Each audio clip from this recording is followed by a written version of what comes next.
Hello and welcome to the another episode of its Real Talk podcast for you. So let's start today's episode. Today we have Shobha Rana with us. Hi Shobha, I'm so happy, so excited that you are here with us with this podcast. और let me tell you कि शोभा is India's first podcaster, female podcaster जिन्होंने 100 episodes shoot करे हैं. So congrats Shobha. Thank you so And much. she's also somewhere force behind this podcast क्योंकि she inspired me, she motivated me, also she pushed me कि कर ले कब करेगी. So finally we started our podcast और आज शोभा है हमारे साथ. Okay, welcome Shobha. I'm so happy to be here, Divya. I'm seeing your journey for the last 10 years. 10-12 साल से I'm seeing you grow धीरे धीरे कैसे you started hosting events और कब वहाँ से यहाँ तक की जर्नी, बीच में पर्सनल लाइफ में जो ट्रांसफॉर्मेशन हुए, बहुत कुछ देखा है मैंने इन 12 सालों में आपको करते हुए. And I feel so proud of you कि नेवर गिविंग अप. बहुत सारे चैलेंजेस मैंने देखे, पर्सनली भी आए, फिजिकली भी आए, मेंटली भी आए, इमोशनली भी आए, फाइनेंशियली भी आए, but you never gave up, which is something that I love about you. So thank you for having me. I am so excited to talk to you. Thank you Shobha, thank you. So as we all know that you are an MC, yoga enthusiast and podcaster and emotional intelligence coach.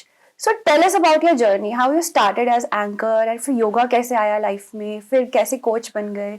So tell us about it. Oh my God, मुझे तो मेरी journey ऐसे लगता है अभी भी मुझे इतना इतना भयंकर इम्पोस्टर सिंड्रोम होता है कि मुझे अभी भी यकीन नहीं होता है कि the things those are happening with me. पता नहीं उसमें मैंने कितना किया है, because I think some beautiful coincidences kept happening with me. और मुझे लगता है ये शायद बहुत सारे लोगों के साथ होते हैं, लेकिन आपकी उस वक्त पे तैयारी कितनी है, आपका उस वक्त पे प्रिपेयर्डनेस प्लस आपका करेज कितना है वो डिसीजंस लेने का.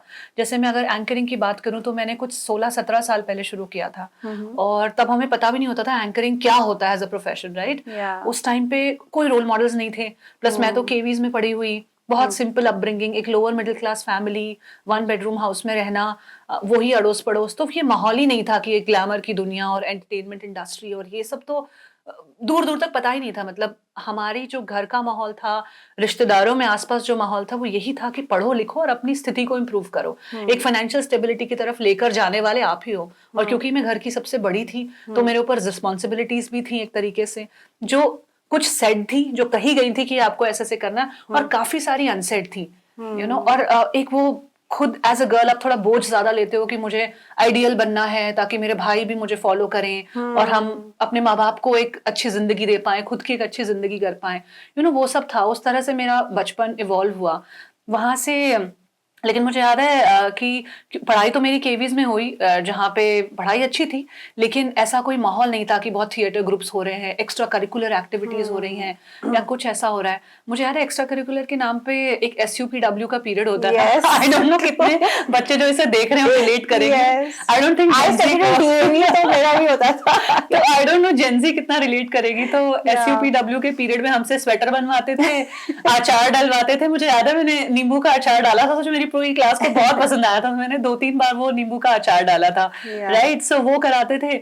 एक आध बार स्वेटर, बच्चों की जुराबे वगैरह बनाना, ये सब एक्स्ट्रा करिकुलर काम का यही था. उसके अलावा कुछ नहीं था. डिबेट नहीं था, थिएटर नहीं था, म्यूजिक सोसाइटी, डांस, ये सब कुछ नहीं था. साल में एक आध बार कभी इंडिपेंडेंस डे पे 1-2 बच्चे जो बहुत टैलेंटेड थे या कुछ ऐसे थे, उन्होंने कर लिया कुछ परफॉर्मेंस, बट ऐसा कोई लंबा चौड़ा सीन नहीं था. तो I did not groom myself, या I didn't get groom through my education, या जो बचपन की जो जर्नी थी उसके थ्रू कोई ऐसी ग्रूमिंग नहीं हुई कि आप स्टेज करने के लिए तैयार हो. और स्टेज तो खैर पता ही नहीं था. तो जब एक अपॉर्चुनिटी मेरे पास आई, कोई मेरी फ्रेंड थी, वो किसी इवेंट्स में एज अ प्रमोटर काम किया करती थी, तो वो पैम्पलेट्स वगैरह बांटना, और तो उन्होंने मुझे एक दिन फोन किया कि और मैं बड़ी गो गेटर टाइप की थी, क्योंकि हम इतनी कम से आए थे, इतनी तंगी से आए थे कि हमारे पास खोने को कुछ नहीं था. मतलब फेलियर से डर लगना बंद हो गया था. जब लाइफ में आपने इतना कम देखा होता है ना, तो आपका माइंड जानता ही नहीं है कि फेलियर होता क्या है, क्योंकि आप फेलियर में ही बड़े हो रहे हो. एक तरह से वही आपके आसपास का माहौल है. तंगी ही आपके जीवन की सच्चाई है. तो और तंगी आ जाएगी तो it doesn't use to affect me, क्योंकि वो आउट ऑफ द ऑर्डिनरी नहीं था हमारे लिए, वो ही आम जिंदगी थी, राइट. तो जब एक ऐसी तो मैं हमेशा गो गेटर रही. तो कोई कुछ बताता था कि वहां पे, जैसे एक बार किसी ने बताया कि नेहरू प्लेस में कुछ पैम्फलेट्स बांटने हैं आपको, LG के एक शॉप था, उसके बाहर खड़े होके, तो दिन में 600 रुपए मिलेंगे. तो मेरे लिए बहुत बड़ी रकम होती थी 600 रुपये उस टाइम पे, क्योंकि मैं कॉलेज के बाद, स्कूल के बाद से मैंने ट्यूशंस पढ़ाना शुरू कर दिया था। और उस जमाने में बहुत कम पैसे मिलते थे, मतलब पहले मैंने, इतने तो मंथ में मिलते होंगे। हाँ, मतलब 350 रुपये महीना मेरी कमाई होती थी शुरू का 1 साल। मेरे पास कोई और बच्चे नहीं आए, सिर्फ एक बच्चा आता था जो पड़ोस में कहीं से था। 350 रुपए मिलते थे मुझे 1 महीने के, जिसमें से मैं बहुत पैसे, मतलब 200 के करीब बचा लेती थी। मेरा कॉलेज जाने में 7 रुपए लगते थे, और एक तरफ डीटीसी बस फ्री में आती थी मैं, राइट, और एक तरफ के 7 रुपए लगते थे। उस समय इतना टिकट होता था, उसमें भी मैं 200 रुपए बचा के अपना 6-7 महीने में 1000-1200 रुपए बचा के सरोजनी नगर चले गए। 40-50 रुपए का कोई टी शर्ट ले लिया, भाई के लिए कुछ ले लिया, मम्मी के लिए कुछ ले लिया, तो बड़े खुश हो जाया करते थे। मतलब that was the initial first year of my college. उसके बाद सेकेंड ईयर से पता चला कि घरों में जाके भी ट्यूशन पढ़ा सकते हैं, 100 रुपए 150 रुपए 1 घंटे के मिलेंगे। तो बहुत बड़ी अपॉर्चुनिटी लगी, तो मैंने वहाँ पढ़ाना शुरू कर दिया। 2-3 घरों में जाके ट्यूशन्स पढ़ाई, और महीने के कुछ कुछ पैसे बन जाया करते थे। फिर किसी ने 2-3 साल में ही बताया कि ऐसी कोई अपॉर्चुनिटी है कि आप पैम्फलेट्स बांटो, या कहीं पे बैठ के कुछ नाम रजिस्ट्रेशंस करने, और दिन के 400, कहीं 600। तो वो अपॉर्चुनिटीज मैंने 2-3 बारी किया। उसके बाद this friend of mine, she called me, मेरी स्कूल फ्रेंड है शिल्पा, उन्होंने फोन किया, और वो इस तरह से प्रमोटर का काफी काम किया करती थी। तो उन्होंने कहा कि एक अपॉर्चुनिटी है, तुम करोगी? उनको एक होस्ट ढूंढ रहे हैं। और उस टाइम पे ना मैं एक आरजे से बहुत ज्यादा ही was my crush, I think. अच्छा, very big crush, very very big crush. नाम बता दो। अब तो नहीं बताऊंगी ना। Now I don't think I like him anymore. जब मैंने उनकी जर्नी, होता है ना, आपको अपने आइडियल से कभी मिलना नहीं चाहिए, क्योंकि जब आप उनसे मिल लेते हो ना, तो जो भी उनकी इमेज आपके दिमाग में होती है वो सब ब्रेक हो जाती है। So now that I know him personally, I don't think I like him anymore. But there was a time I was madly in love with him. तो उस टाइम पे मैं पूरी रात, उनका एक रेडियो पे शो आता था 10 से 1 के बीच में, और ये बहुत पुरानी बात है, मतलब दिस इज 2007 2008। और उस टाइम पे इतना हमारे पास फोन्स नहीं होते थे, और रेडियो रात को सुनना और बड़ा दिक्कत होता था। But I used to listen to him, और तो उनके शो पे कॉल करने का फीचर होता था। मैं रोज फोन मिला रही हूँ, घंटों लगी हुई हूँ फोन मिलाने में, 2 मिनट बात हो जाए, you know, all of that. I was so crazy. तो उस टाइम मैंने 1-2 ऐसे होस्टिंग के जाके आरजे के ऑडिशंस दिए।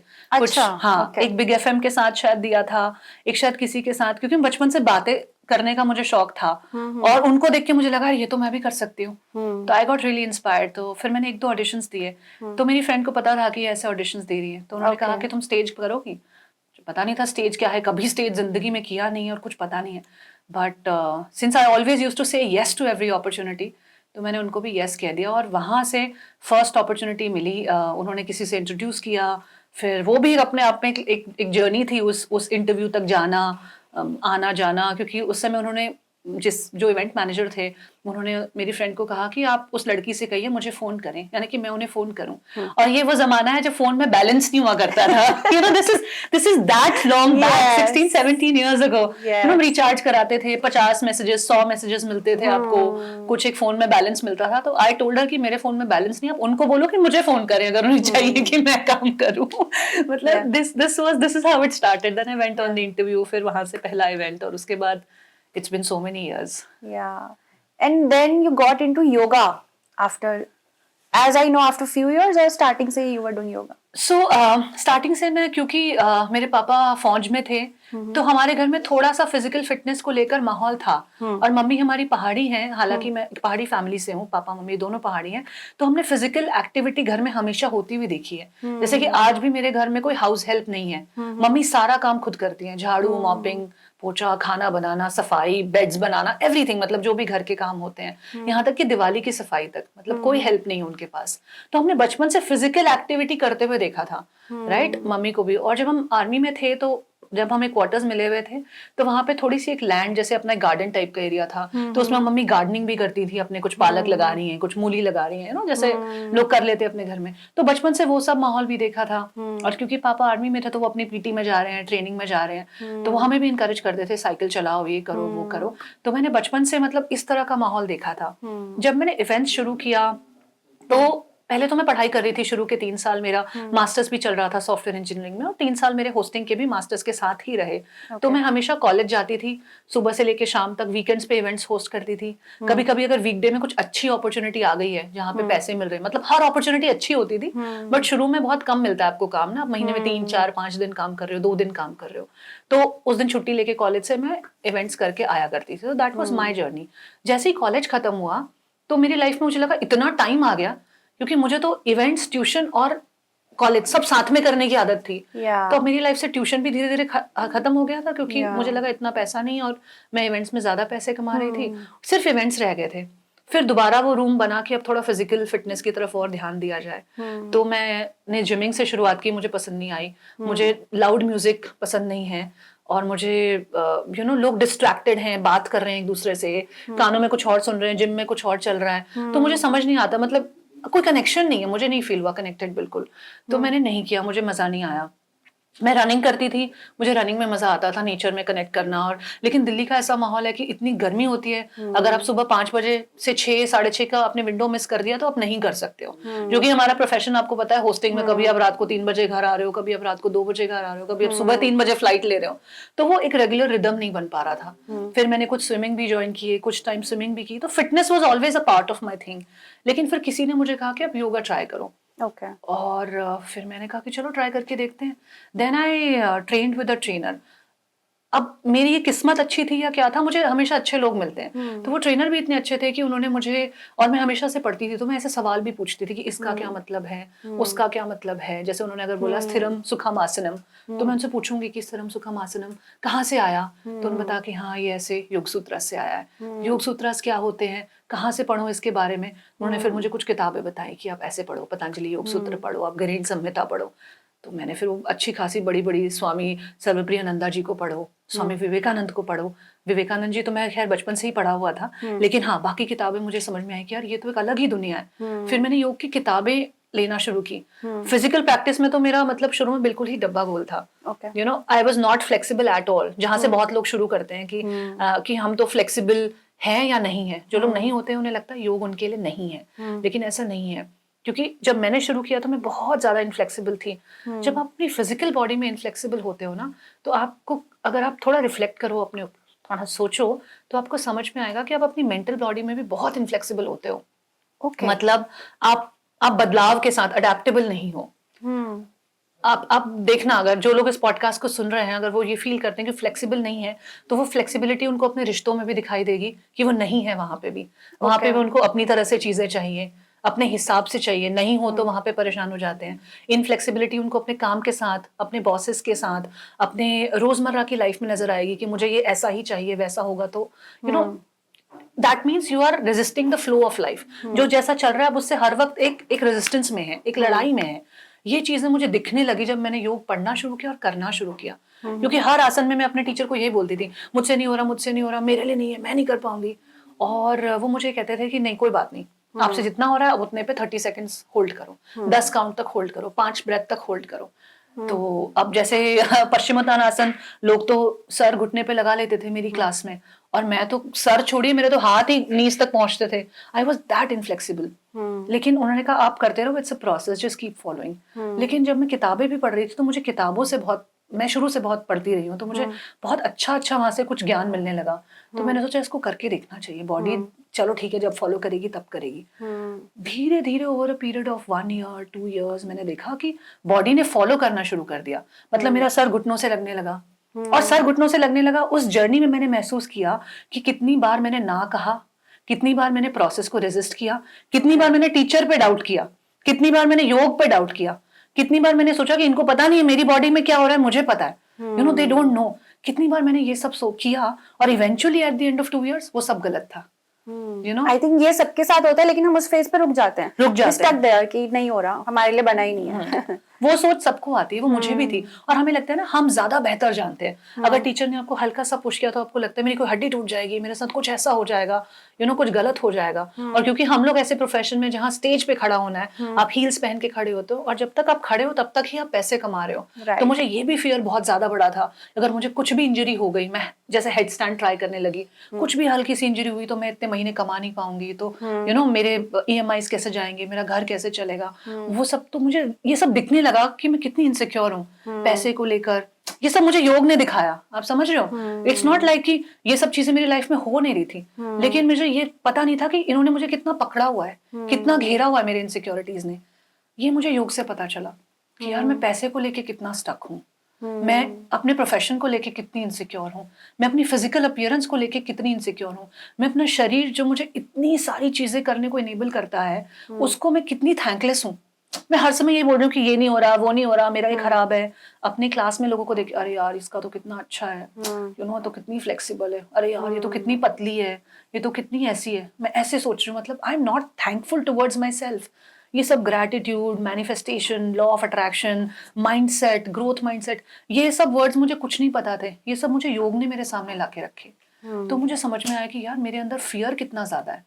जब भी आप उल्टा जाते हो, जमीन की ग्रेविटी के अगेंस्ट कोई आसन करते हो, या कोई भी आसन ऐसा करते हो जिसमें आपकी बॉडी में एक तरह से दर्द हो रहा है, रेजिस्टेंस हो रही है, तो बहुत फियर आपको दिखता है अपना, कैसे कैसे फियर सुनाई देता है कि मेरा कुछ टूट ना जाए, ये हो गया तो तब क्या होगा, मेरा तो नहीं हो रहा, उनका कैसा हो रहा है। आपको फियर, इनसिक्योरिटीज एकदम सामने आ जाते हैं। So I let my yoga journey teach me these deeper things. बाकी चीजें तो होती रही जो फिजिकली होती रही। मुझे आज भी याद है कि मेरी क्लास में मैं सबसे लास्ट, हर बार कुछ भी सिखाते थे, चाहे फॉरवर्ड बेंडिंग है, बैक बेंडिंग है। बैक बेंडिंग तो मैं आज भी बहुत अच्छी नहीं कर पाती हूँ, चाहे वो हैंड स्टैंड है, हेड स्टैंड है, कुछ भी है। I used to be the last person always. सब लोग पहले कर लेते थे, लेकिन मैंने वो प्रोसेस में गिव अप नहीं करना सीख लिया अपनी जर्नी में। आई think that is what yoga give me. सबसे बड़ी योग की जो जो जो मुझे लगता है जो मेरी लाइफ में ट्रांसफॉर्मेशन क्रिएट किया, क्योंकि जो हमारा शरीर है ना, हमारी ये बॉडी है, इसमें इतना पोटेंशियल है आपको सिखाने का और आपको दिखाने का कि आप जेन्युइनली हो कौन। ये बड़े बड़े हम सवाल देखते हैं कि हाँ वो इस खोज में निकल गए कि मैं कौन हूँ, मनुष्य कौन है, आत्मा कौन है। लगता है इतना डेप्थ में जाने की जरूरत नहीं है। आप अपने शरीर से कनेक्ट करो ना, आप अपने शरीर के पोटेंशियल से कनेक्ट करो कि मैं कितना कर सकती हूँ, मैं कितना जा सकती हूँ। तो ये सब बड़े सवाल आपको अपने आप इनके आंसर मिलने शुरू हो जाते हैं। तभी जो बहुत बड़े बड़े फिलोसोफर्स हुए, जो बहुत बड़े बड़े जिन्होंने किताबें लिखी, हम सबको आज तक रास्ता दिखा रहे हैं, वो सारे योग से रिलेटेड हैं, योगी हैं। कहीं ना कहीं उन्होंने इस तरह की प्रैक्टिसेस में अपने आप को डीपन किया, और ये जवाब फिर अपने आप आपको अपीयर होते हैं। So that has been my yoga journey. As a beginner Shobha, किसी को कैसे स्टार्ट करना चाहिए? यार मुझे लगता है कि आप किसी भी चीज में, सिर्फ योग में नहीं, आप जब भी किसी भी चीज में बिगिनर होते हो ना, तो आपके पास हमेशा हमेशा हमेशा सवाल बहुत सारे होंगे और जवाब बहुत कम होंगे, या तो कोई भी नहीं होंगे। You will always have more questions than the answers. That is the part of starting anything. चाहे आप एंकरिंग शुरू करो, सवाल बहुत होंगे। होगा कैसे, पहनूंगी क्या, मेकअप कैसे होगा, तैयार कैसे होंगे, जाऊंगी कैसे, कैब कैसे आएगी, रात को कैसे मैनेज होगा, सवाल है।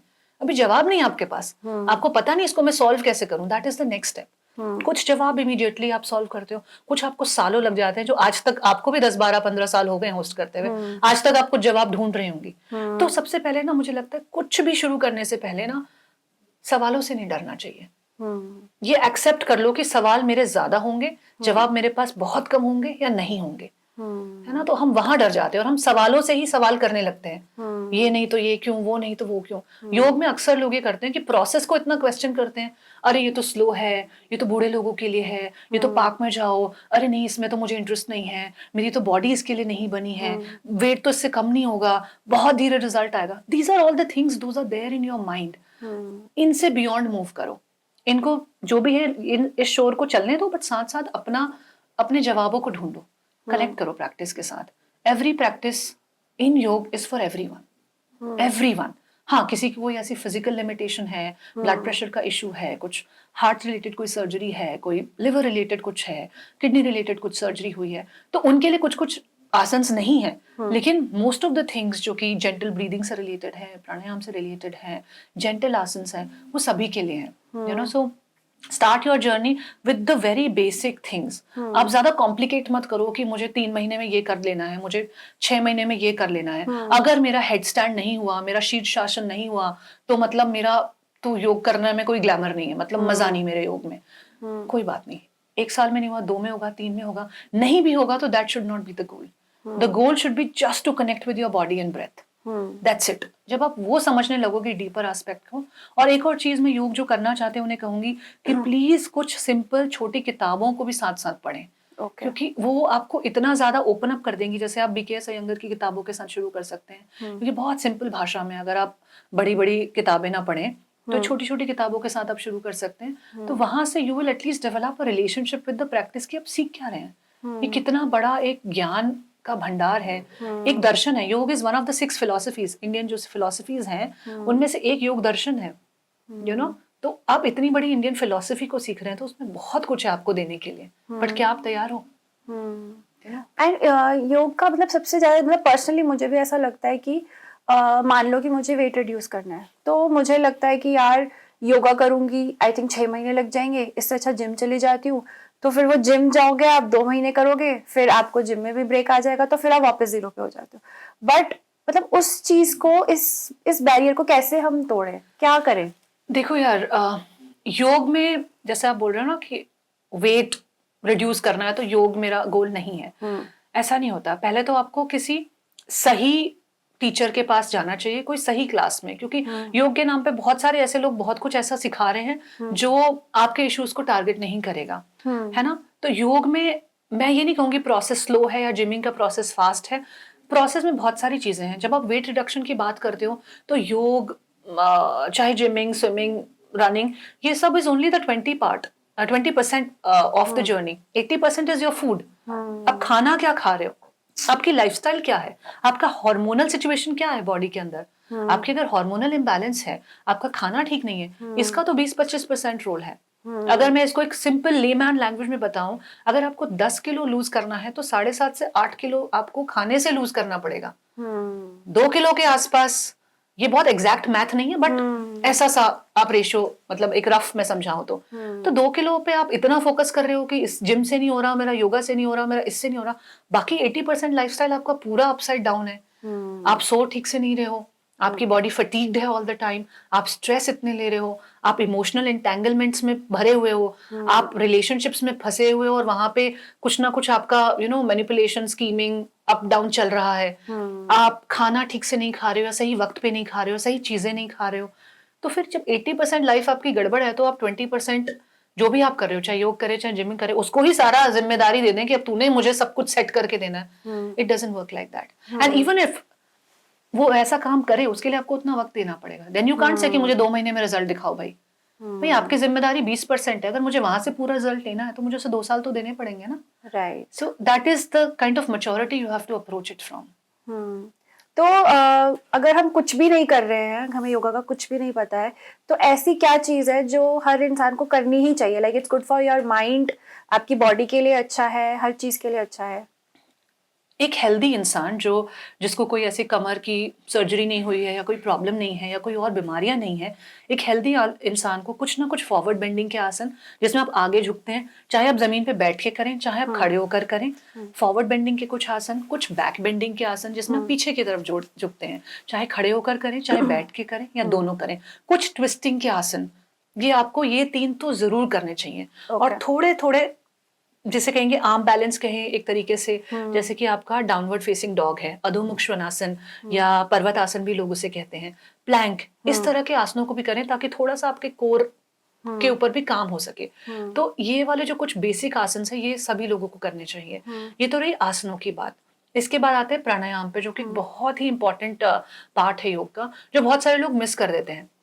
इनफैक्ट जब मैं योग सिखाती भी थी, अब तो काफी साल हो गए, 3 साल हो गए मैंने सिखाना बंद कर दिया, और बहुत लोग मुझे कहते हैं अब सिखाओ, फिर से क्लासेस शुरू करो।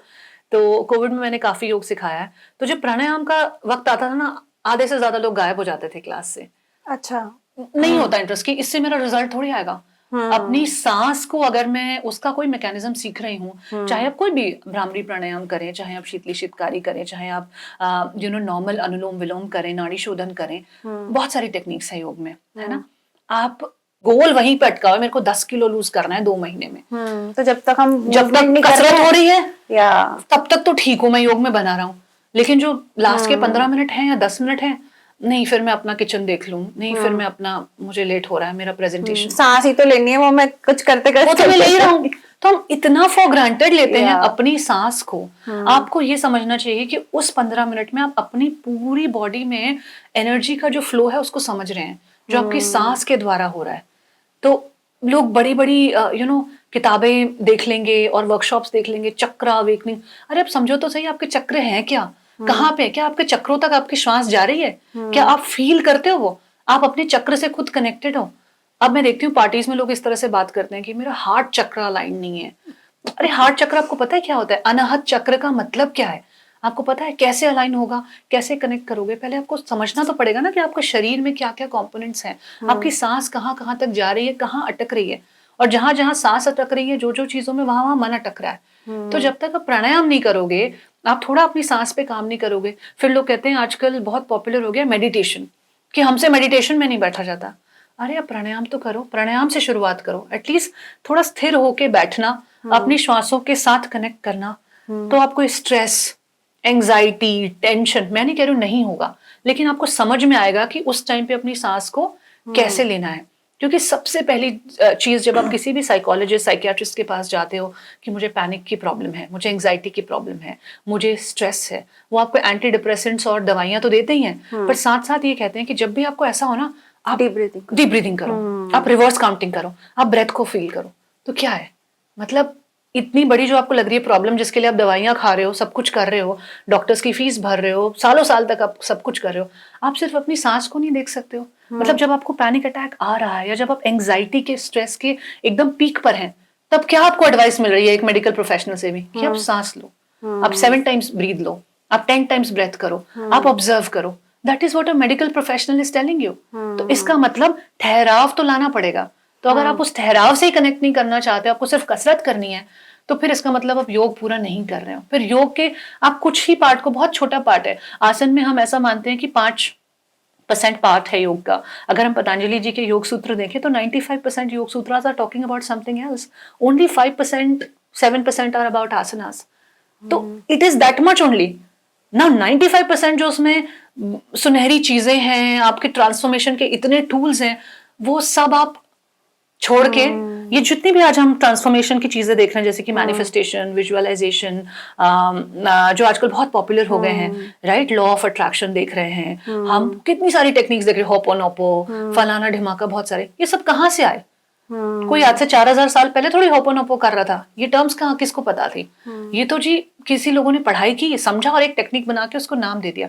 But what is it about? It is about connecting with your own self, getting your self aligned with your thoughts, कि आप सोचते क्या हो उसके साथ अलाइन करो खुद को। आएगा कहाँ से? जब तक आप अपनी ब्रेथ से ही कनेक्टेड नहीं हो, तो मतलब आप योग का कुछ भी ले नहीं पा रहे हो। जितना योग में पोटेंशियल है आपको देने का, आपको ट्रांसफॉर्म करने का, you are not doing that. तो जब आपने योगा में करा शोभा, तो उससे क्या आपकी स्पिरिचुअलिटी भी और बढ़ी है?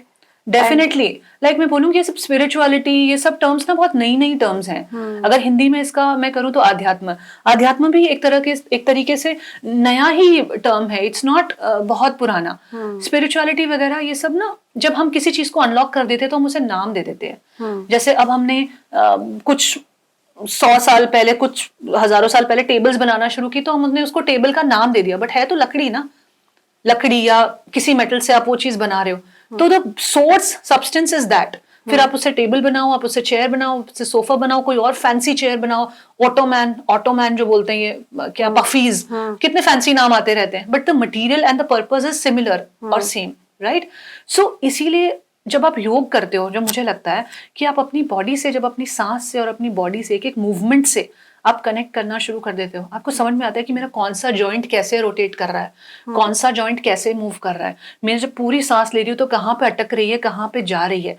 When you start connecting with all this, तो ऑटोमेटिकली आप स्पिरिचुअल हो जाते हो।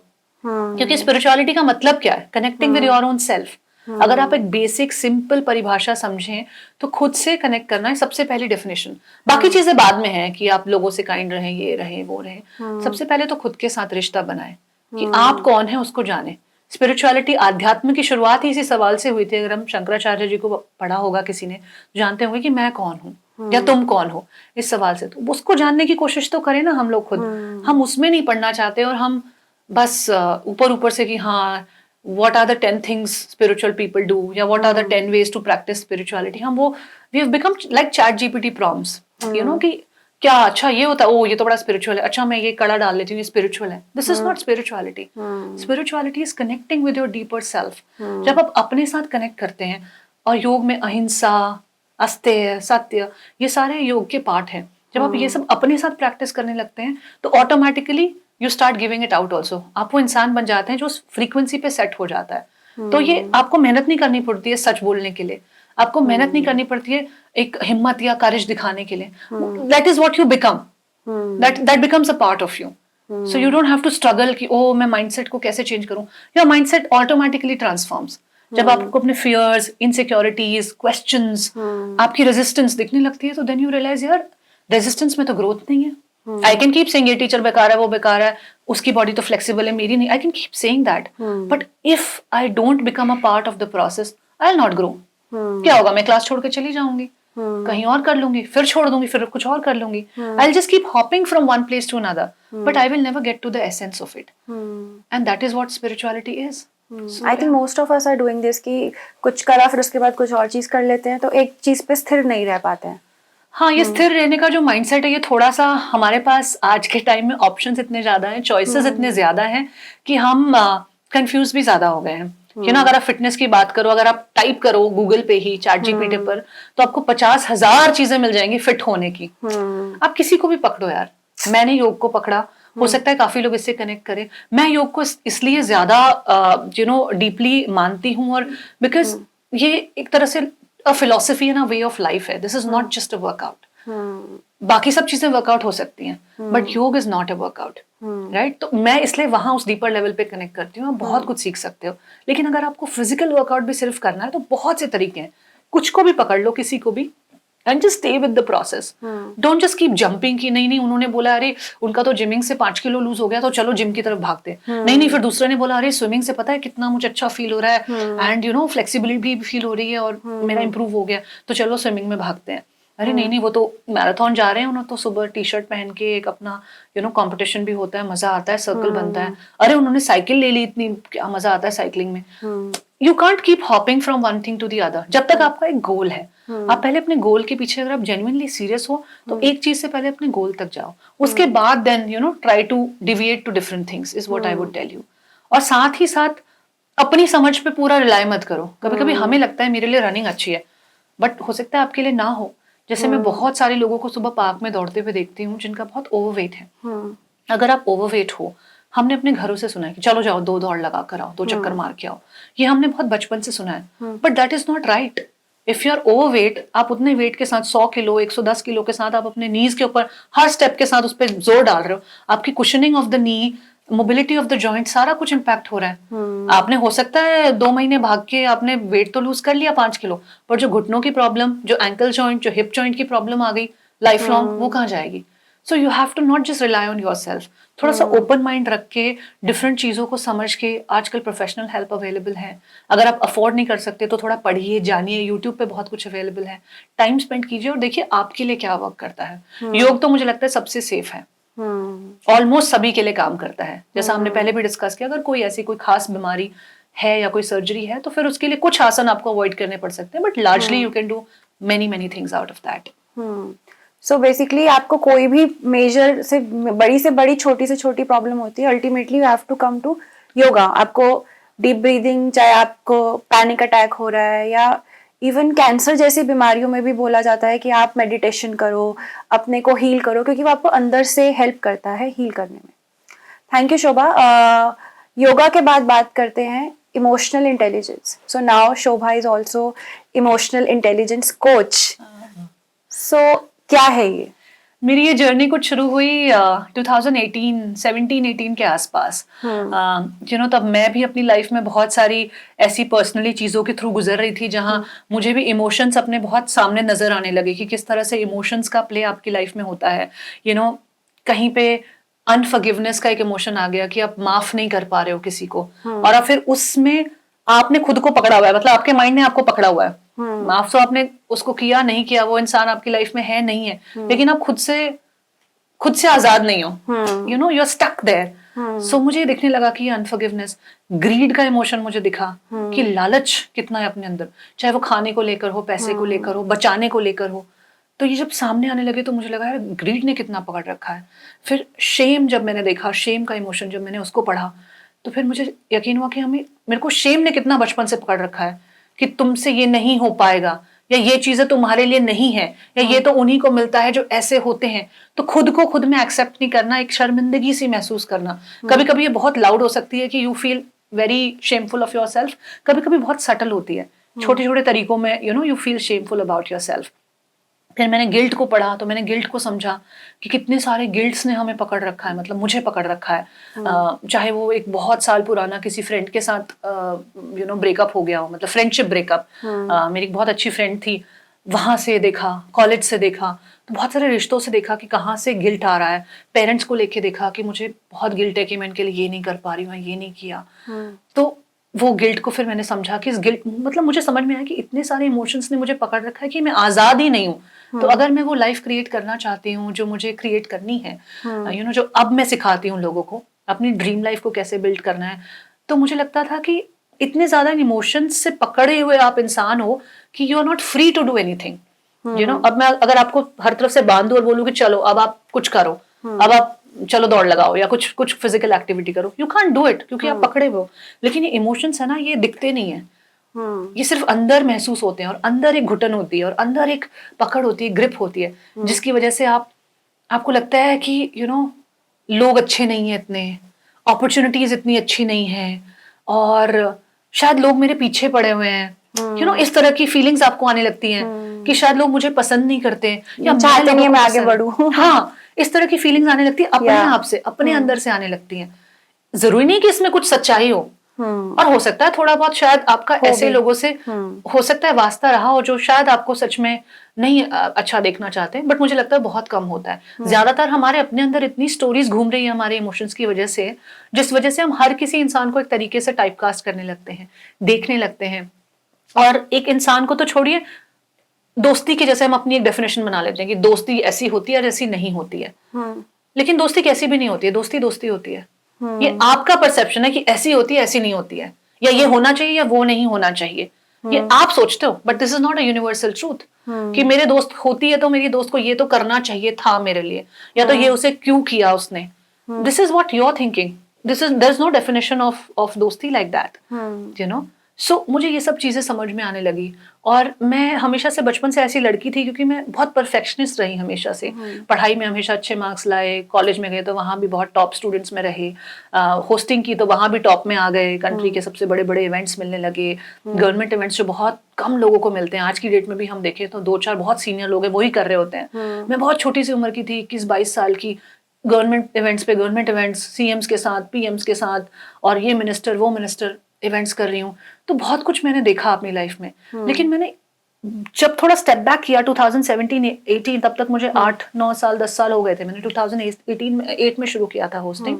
तब मैंने देखा कि मैं ना आजाद नहीं हूँ अंदर से।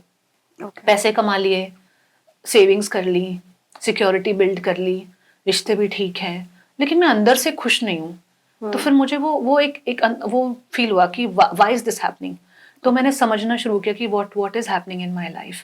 Then I started learning about emotions. Then I started reading more on emotions. And anyway मैं 2014 से योग पढ़ रही थी, तो बहुत कुछ मुझे वैसे ही समझ आ रहा था। 17-18 is when I decided that enough.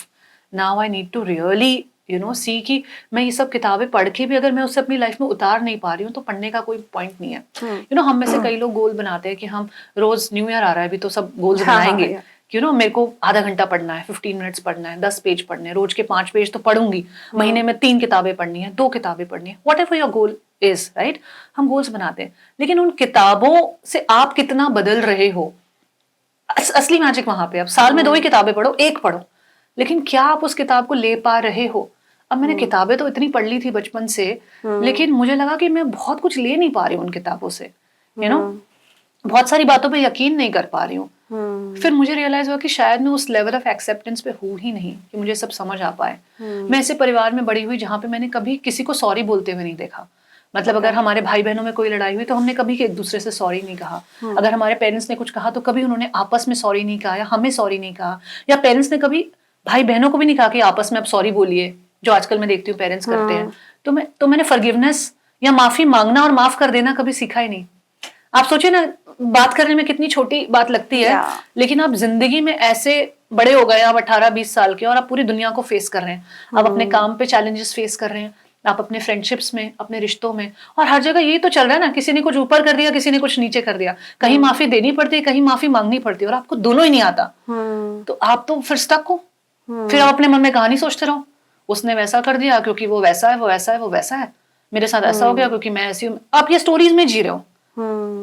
जो बात खत्म हो सकती थी आपने वो सीखा ही नहीं। मतलब this is just one example I am giving you. क्योंकि मैं बहुत परफेक्शनिस्ट थी, तो मुझे हमेशा टॉप पे हर चीज करनी होती थी। उस टॉप के चक्कर में मैं खुद को कितना सप्रेस करती रही, अपने इमोशंस को, वो मैंने कभी उस पर ध्यान ही नहीं दिया। क्योंकि वो फर्स्ट आना, वो टॉप पे चीज कर लेना, वो चीज की इतनी ज्यादा प्रोग्रामिंग हो गई थी अंदर कि बस वही चाहिए एंड रिजल्ट, बाकी बीच में प्रोसेस में जो हो रहा है देखा जाएगा।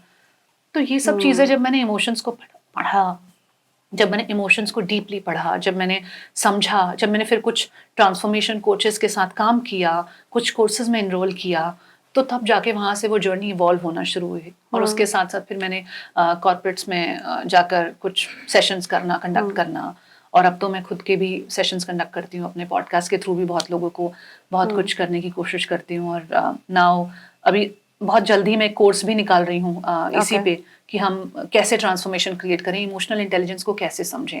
हालांकि बहुत नया शब्द है इंडिया के लिए, अगर आप यूट्यूब पे भी सर्च करें तो बहुत कुछ नहीं मिलता है इमोशनल इंटेलिजेंस में, लेकिन अब धीरे धीरे मुझे लगता है कि लोग इस तरफ आएंगे, क्योंकि इमोशंस का जो ये आपकी लाइफ में आप जो भी कर रहे हो, जो भी डिसीजंस लेते हो, आप क्या खाते हो, कब उठते हो, कब सोते हो, आपको किससे प्यार है, किससे आपको नहीं है, आप कौन सी चीज खरीदोगे, everything is driven by your emotions. Everything.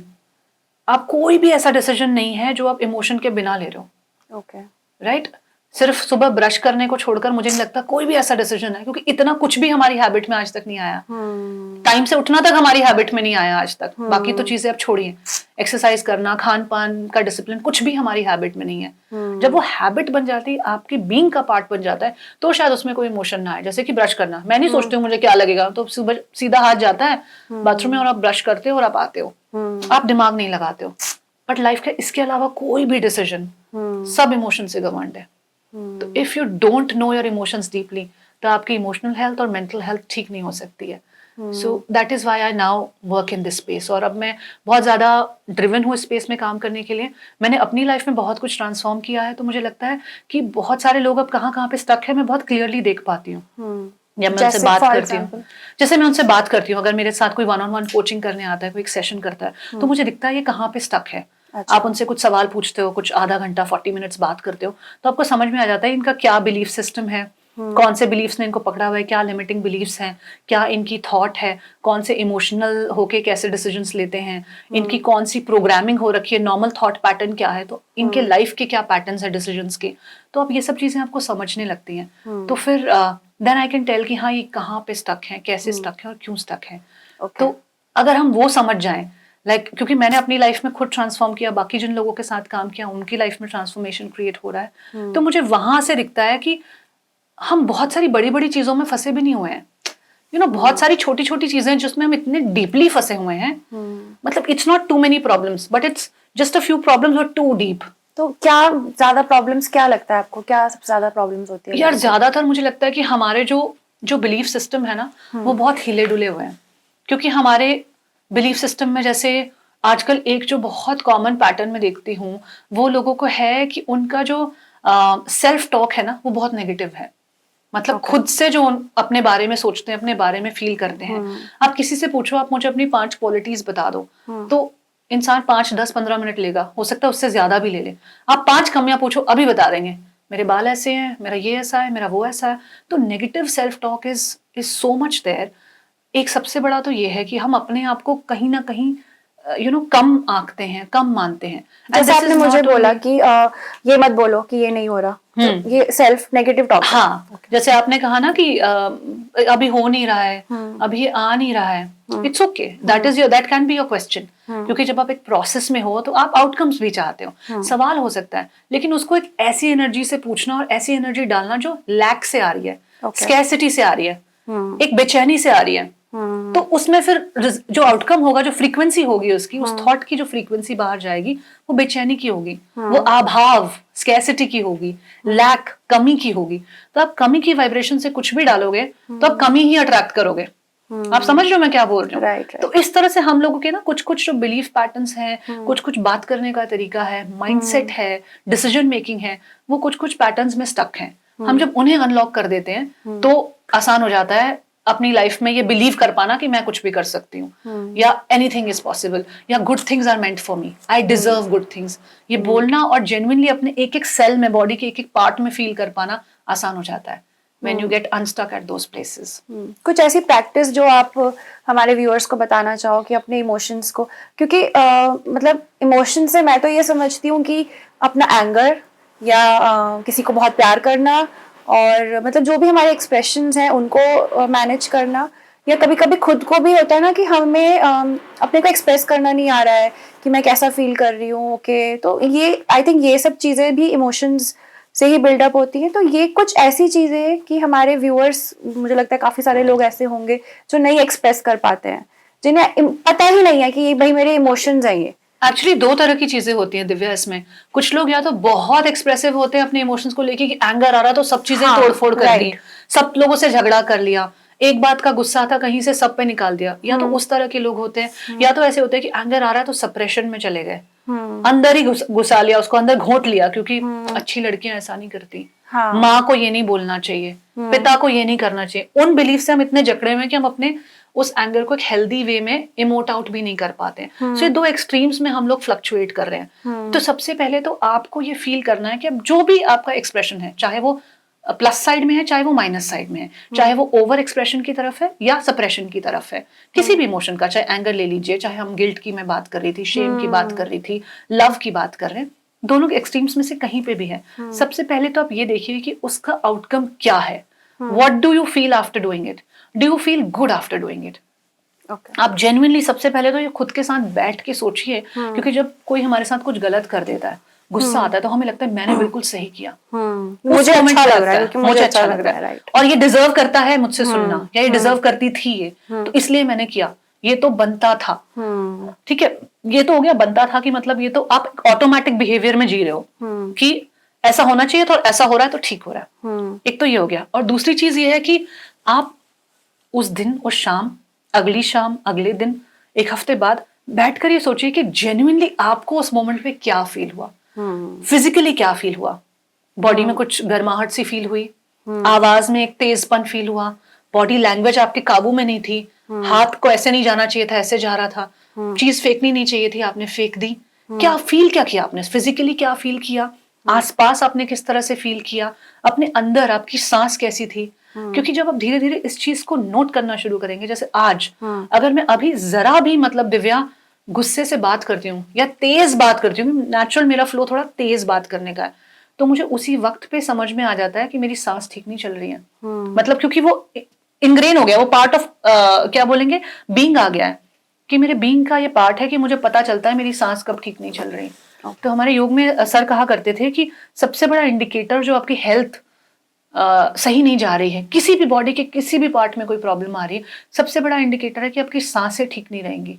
वो समझ में नहीं आता था जब वो बोलते थे। अब मैं तब आज से 8-10 साल पहले, उतनी उम्र भी कम थी, समझ भी कम थी, एक्सेप्टेंस भी बहुत ज्यादा नहीं था, और हमें तो बस फिजिकल फिटनेस ही करनी थी, तो इतना पता भी नहीं था, राइट। तो लगता था पता नहीं क्या बोल रहे हैं, लेकिन आज वो चीज समझ में आती है। आज जब गुस्सा आता है तो सांस अलग होती है, टेंशन होती है तो सांस अलग होती है, गिल्ट होता है तो सांस अलग होती है, रोना आता है तो सांस अलग चलती है, हर चीज की सांस डिस्टिंक्टिवली अलग होती है। जिस समय बहुत ज्यादा जोश में होकर अपने गोल्स बना रही होती है तो सांस अलग चलती है। तो हर जगह मुझे पता होता है कि मेरी श्वास ये कैसी चल रही है। अच्छा नहीं, ये तो ज्यादा कभी कभी होता है ना, क्योंकि मैंने आपको बताया कि बचपन से बहुत एम्बिशियस भी रही हूँ, तो एम्बिशन अभी भी आता है। एम्बिशन आता है तो मुझे दिखता है कि मेरा तो सांस बहुत ऊपर नीचे हो रहा है, अगर इसको ऊपर नीचे करके मैंने कुछ अचीव कर भी लिया तो अंदर तो फिर से वो फीलिंग नहीं आएगी सेटल्ड, कामनेस। तो अब मैं ये बहुत क्लियर हूँ कि ये काम होना चाहिए, बाकी चाहे काम बाहर के कैसे भी हों, वो सेट हो जाएंगे अपने आप जब इनर अलाइंड होगा। तो ये चीजें फील करना आपको। तो सबसे पहले तो इमोशंस को जानने के लिए आप ये फील करें कि जिस दिन आपने जो किया, जो फील किया, जो सोचा जिसके बारे में, उसके बाद 1 दिन, 2 दिन, 5 दिन, 1 हफ्ते, 1 महीने बाद आप क्या सोचते हैं। कई बार हम उस वक्त बहुत लड़ लेते हैं, उस वक्त बहुत प्यार कर लेते हैं, बट 1 महीने बाद समझ में आता है कि शायद मैंने थोड़ा ज्यादा बोल दिया, या शायद मैंने थोड़ा ज्यादा सुन लिया, या शायद मुझे अपने लिए स्टैंड लेना चाहिए था, या शायद मैं थोड़ी अग्रेसिव थी। ये सब चीजें फिर बाद में समझ आती हैं। तो एक तो होता है कि वो समझो कि आपकी आफ्टर इफेक्ट क्या है इस एक्सप्रेशन का, इस इमोशन के एक्सप्रेशन का। दूसरा, जर्नलिंग, लिखना अपना जो भी आप कर रहे हो, जब स्पेशली आप एक इमोशनल स्टेट को फील कर पाते हो, क्योंकि हम या तो एक्सट्रीम को ही फील कर पाते हैं, तो बहुत दबा लें या बहुत एक्सप्रेस कर लें। नॉर्मल को हम भी नॉर्मली निकाल देते हैं कि हाँ ठीक है सब, समता भाव जो होता है, इक्वानिमिटी का जो भाव होता है, उसमें हम चीजों को इतना नोटिस नहीं करते, लेकिन एक्सट्रीम्स में करते हैं।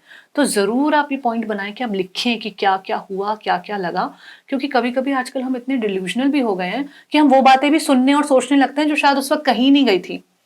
राइट, है ना। फिर वो बाद में आपका पार्टनर है, आपका दोस्त है, आपका बॉस होगा, नहीं मैंने तो ऐसा नहीं कहा था, फिर आप कहोगे नहीं नहीं ऐसा हुआ था। तो आप लिख लें थोड़ा अपनी क्लैरिटी के लिए कि क्या हुआ, कैसे हुआ, क्या फील किया, क्यों फील किया, मुझे क्या फील हो रहा है, मुझे अपने अंदर थोड़ी कंपन महसूस हुई, मुझे ऐसा लगा कि मैं शिवर कर रही हूँ, मुझे ऐसा लगा कि मेरा गला बहुत गर्म हो रहा है, मुझे ऐसा लगा कि मेरे छाती में कुछ मुझे फीलिंग हो रही है, जकड़न फील हो रही है, मुझे पैल्पिटेशंस हो रहे हैं। ये सब चीजें आप लिखना शुरू करें तो आपको समझ में आएगा कि किस सिचुएशन में आपकी फिजिकल बॉडी, आपकी मेंटल बॉडी आपको किस तरह के सिम्टम्स दे रही हैं। और जब आप इसको समझने लगेंगे ना, तो आपको एक पैटर्न नजर आने लगेगा कि जब जब मैं गुस्सा करती हूँ तब तब ऐसा होता है, जब जब मैं स्टैंड नहीं लेती तब तब ये मैं फील करती हूँ, जब जब मैं रोती हूँ तब तब ये होता है। तो जब आपके इमोशंस आपके सामने आपको दिखने लगेंगे, how they are playing out for you, तो आपको एटलीस्ट ये क्लैरिटी मिलेगी कि इनका ये प्ले है मेरी लाइफ में आज की डेट में। अब मुझे क्या ये प्ले देखना है, नहीं देखना है, कम देखना है, 50% करना है, फिर वो कैलकुलेशन और उस पे काम आगे होगा। That is the next step. पहले पता तो हो ना, हम में से कितने लोग हैं देखो कितना गुस्सा करते हैं, उन्हें होश खबर ही नहीं है कि वो क्या कर रहे हैं, उससे किसी को क्या फील हो रहा है, उनको खुद को क्या फील हो रहा है। किसी को तो आप दूसरी बात है वो तो छोड़िए, एटलीस्ट आप खुद क्या फील कर रहे हो उसका भी हमें नहीं पता। मतलब बाद में कहेंगे कि अरे देखो मुझे तो अब घबराहट की बीमारी हो रही है। अरे आप इतना गुस्सा करते आए हो इतने सालों से, तो नेचुरली उस बीमारी ने, उस सांस का जो उतार चढ़ाव था उस टाइम पे, आपने उसको समझा नहीं, आपने उसको रुक के पहचाना नहीं, आपने ये नहीं पहचाना कि मुझे क्या फील हो रहा है। वो 10-15 साल बाद बन गई घबराहट की बीमारी, वो बन गई हार्ट की बीमारी, वो बन गया हार्ट अटैक, वो बन गई गॉल ब्लैडर का स्टोन का इशू। अगर आप नहीं सुनोगे तो कहीं ना कहीं जहां भी आपकी सांस जाके रुक रही है, जिस भी पार्ट में प्रॉपर ऑक्सीजन नहीं जा रहा है या गलत गति से जा रहा है, कहीं ना कहीं आपकी बॉडी में अवरोध, डिजीजेस, बीमारियां पैदा होंगी। तो अगर आप उसको उसी वक्त में पकड़ लो, अगर उस वक्त ना भी पकड़ो, जब भी आपको समझ आए तब पकड़ लो, तो बहुत सारी बीमारियों से आप निजात पा सकते हो, छुट्टी पा सकते हो। इंसान ना बड़ा सेल्फिश होता है, उसको ये फायदे दिखाने पड़ते हैं, फिर उसको लगता है हाँ, अगर मैं बोलूं दिव्या गुस्सा मत करो, उनको कितना हर्ट हुआ होगा, तो आपको लगे हाँ ठीक है, हुआ तो मुझे भी तो हुआ ना हर्ट, तो ठीक है, तो आप बैलेंस कर लेते हैं हम लोग। लेकिन जब आप ये दिखाओ कि दिव्या आपने गुस्सा किया, आपको कितना नुकसान हुआ, आप कैसे अपना चेस्ट में हैवीनेस फील कर रहे हो, आप उस पूरे दिन कोई काम नहीं कर पाए, जो काम आपने किया प्रोडक्टिविटी नहीं थी, जो काम आपने किया बेमन से किया, आपको मजा नहीं आया, आपने खाना भी ढंग से नहीं खाया, खाया तो ओवर ईट कर लिया या तो खाया ही नहीं, तो आपके कितने पैरामीटर्स हिल गए हेल्थ के। फिर आप कह रहे हो मेरा वेट गेन हो गया, मेरा ये हो गया, मेरा वो हो गया, ये बीमारी आ गई। All of this will definitely come. तो जब उसको उसके फायदे दिखाना शुरू करते हो ना कि बस इमोशन मैनेज करने से आपको ये फायदे होंगे, तब थोड़ा सा इंसान को समझ में आने लगता है कि हाँ, क्योंकि अभी तक हम बहुत ही अनफॉर्चुनेट है, बड़ा ही दुर्भाग्यपूर्ण है कि आज भी हम वो लोग हैं जो मेंटल हेल्थ, इमोशनल हेल्थ को नहीं समझते हैं। चलो अपना फायदा देख के तो समझे, मेंटल हेल्थ, इमोशनल हेल्थ तो छोड़ो, हम फिजिकल हेल्थ को नहीं समझते हैं। जब डायबिटीज आ जाता है, जब ब्लड प्रेशर आ जाता है, तो हमें समझ में आता है, कोलेस्ट्रॉल बढ़ जाता है, अरे नहीं वॉक तो करना चाहिए। जब फायदा जब दिखेगा, मतलब वो बीमारी नहीं आती आपके अंदर, अगर पहले से करते रहते तो हो सकता है आता ही नहीं। अगर आप अपना खाना कंट्रोल रखते आप ये सब रखते तो आता नहीं, लेकिन वेट करते हैं कि पहले डायबिटीज आ जाए फिर छोड़ेंगे, फिर करेंगे. So that is what we have become कि हमें अब फायदा होगा ना. अब मैं आधा घंटा वॉक कर रही हूँ, 1 घंटा एक्सरसाइज कर रही हूँ तो फायदा हो रहा है मुझे. This is so stupid. Right, Right? True, so this is what Shobha, अगर हम मेंटल हेल्थ की बात करते हैं तो जो सबसे ज्यादा लोग आजकल यूज करते हैं टर्म, आई एम डिप्रेस्ड, मैं बहुत डिप्रेस्ड हूँ. सो आई ऑल्सो बिलीव कि इतना कैजुअली एक तो इस टर्म को नहीं यूज करना चाहिए. बट ओवरऑल अगर हम बात करते हैं मेंटल हेल्थ की, तो अगर कोई जेन्युइनली डिप्रेशन में है और हमारा पॉडकास्ट देख रहा है, तो इस पोर्शन में आप उसको क्या समझाना चाहोगे कि कैसे अपने को ओवरकम करे, कैसे अपने इमोशंस को टैकल करना है? सबसे पहले तो जैसा आपने कहा कि डिप्रेस्ड जो एक वर्ड है, डिप्रेशन बहुत ज्यादा ओवर यूज और अब्यूज हो रहा है अभी. मतलब मैं देखती हूँ छोटे छोटे बच्चे जिनको पता नहीं हो, you know, I am so depressed यार, my mom didn't get me this, bro I am depressed today, bro I am just depressed today, I just can't, you know, that's the language, right. छोटे छोटे बच्चे इस तरह की भाषा use करते हैं, और बड़े बड़े लोग भी कि मैं तो इतनी दुखी हो गई हूँ जिंदगी से, मन करता है खुद के साथ कुछ कर लूं, इस तरह की बातें करना. पहले तो आप डिप्रेस्ड अगर आप हैं, अगर आप डायग्नोस नहीं है क्लिनिकली, अगर आप जेन्युइनली, जो लोग परेशान है ना, डिप्रेशन है जिनको, वो भागते हैं फिर साइकियाट्रिस्ट की तरफ, साइकोलॉजिस्ट की तरफ, क्योंकि उनको पता है डिप्रेशन में क्या क्या फीलिंग्स होती हैं, यू नो. तो एक तो सबसे पहले कि इसको कैजुअली इस टर्म को यूज करना बंद करें, क्योंकि जो आप यूज करते हैं वर्ड्स वही आप अट्रैक्ट करते हैं. अगर आप बार बार बोलेंगे आई एम सो सैड यार, तो आप देखना कि आप सैड ही रहोगे. फिर आपको यूनिवर्स भी वही देगा जो आप कह रहे हो, जो आप मांग रहे हो, जिस फ्रीक्वेंसी पे आप हो. अगर आपकी फ्रीक्वेंसी यही है कि यार मेरे साथ तो सब अच्छा होता है, तो आपके साथ अच्छा ही होगा. आप देखना कई लोग ऐसे होते हैं आपको मिलेंगे जिनका आपको पता है कि इनकी लाइफ में, यू नो, शायद इनके हेल्थ का भी प्रॉब्लम है, शायद पैसे भी इतने नहीं है, यू नो, इनके घर में ये भी प्रॉब्लम चल रहा है, बट आप उनसे पूछो आप कैसे हो, सब सही है, अच्छा है. वो ऐसा ही फील, और ऐसा नहीं कि फेक कर रहे हैं, वो जेन्युइनली ऐसे फील करते हैं. कई बार आप यू नो किसी छोटी जगह पे जाओ, कभी हिल स्टेशन पे, किसी गांव में जाओ, आप देखो लोगों के पास उतने रिसोर्सेज नहीं है, पर आप उनसे पूछो कैसे हो, कि आपको नहीं फील होता कि गाड़ी होनी चाहिए, यहाँ पे बड़ी सड़क होती है, आपका मकान बड़ा होता. उनको वो सब चाहिए ही नहीं लाइफ में, वो वैसे ही खुश हैं जैसे हैं. इसका ये मतलब नहीं कि एस्पिरेशन गलत है, एस्पिरेशन होनी चाहिए, अगर आपकी है तो उसमें गलती नहीं है. गलत ये है कि आप अपनी प्रेजेंट स्टेट में खुश नहीं हो. तो जब आप एस्पिरेशन बनाओगे और दुखी मन से बनाओगे, तो आप दुख ही अट्रैक्ट करोगे. बहुत सारे लोग हैं वो उस लेवल तक चले जाएंगे. आपने देखा होगा बहुत सारे लोग सीईओ बनना चाहते हैं, बन भी जाते हैं, पर क्योंकि वो दुख से उन्होंने बुलाया होता है अपने उस गोल को, तो वहां जाके भी दुखी रहते हैं. फिर सीईओ बन के पता नहीं होता अब क्या करें. यू नो, कई लोगों को चाहिए होता है कि मैं उस शहर में ऐसी नौकरी कर लूं, मिल भी जाती है, फिर भी दुखी रहते हैं. कई लोगों को चाहिए होता है मेरे बच्चे ऐसे सेटल हो जाए, ये हो जाए, हो भी गए, फिर भी दुखी रहते हैं. क्योंकि आपने जो उस गोल को जब बना रहे हो, कॉन्टिन्यूसली आपकी एनर्जी नेगेटिव है. तो वो आप वो पा भी लोगे तो तब ऐसा हम उस समय सोचते हैं जब मिलेगा ना तब मैं खुश होऊंगा.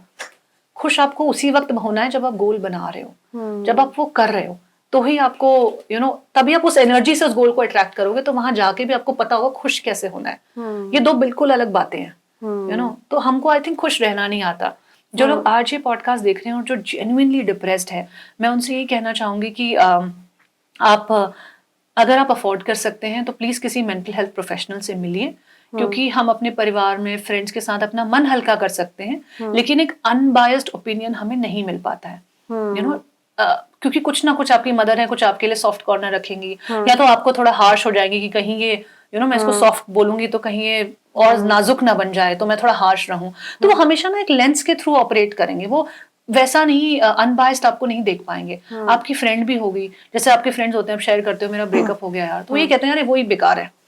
दे आर नेवर अनबायस्ड, और उनको लगता है मैं ऐसा कह रही हूँ तो मतलब मैं अपनी फ्रेंड को बहुत प्यार दिखा रही हूँ, जो कि उनकी इंटेंशन बिल्कुल सही होती है, लेकिन तरीका सही नहीं, क्योंकि उस तरीके में आपके माइंडसेट में क्या फिट हो जाता है, लोग बेकार हैं, मेरी गलती नहीं थी, उसने वैसा किया, you know, this all gets fitted into your mind. तो आप जिस भी सिचुएशन की वजह से डिप्रेस्ड हैं, आप किसी मेंटल हेल्थ प्रोफेशनल से मिलिए, और अगर आप अफोर्ड नहीं कर सकते हैं तो कुछ अच्छी किताबें पढ़ना शुरू कीजिए. ये मैं बार बार लोगों को बोलती हूँ कि आप प्लीज, बहुत से आपके सवाल हैं, कोई भी मुझे लगता है ऐसे सवाल नहीं जिनका आंसर किताबों में नहीं है.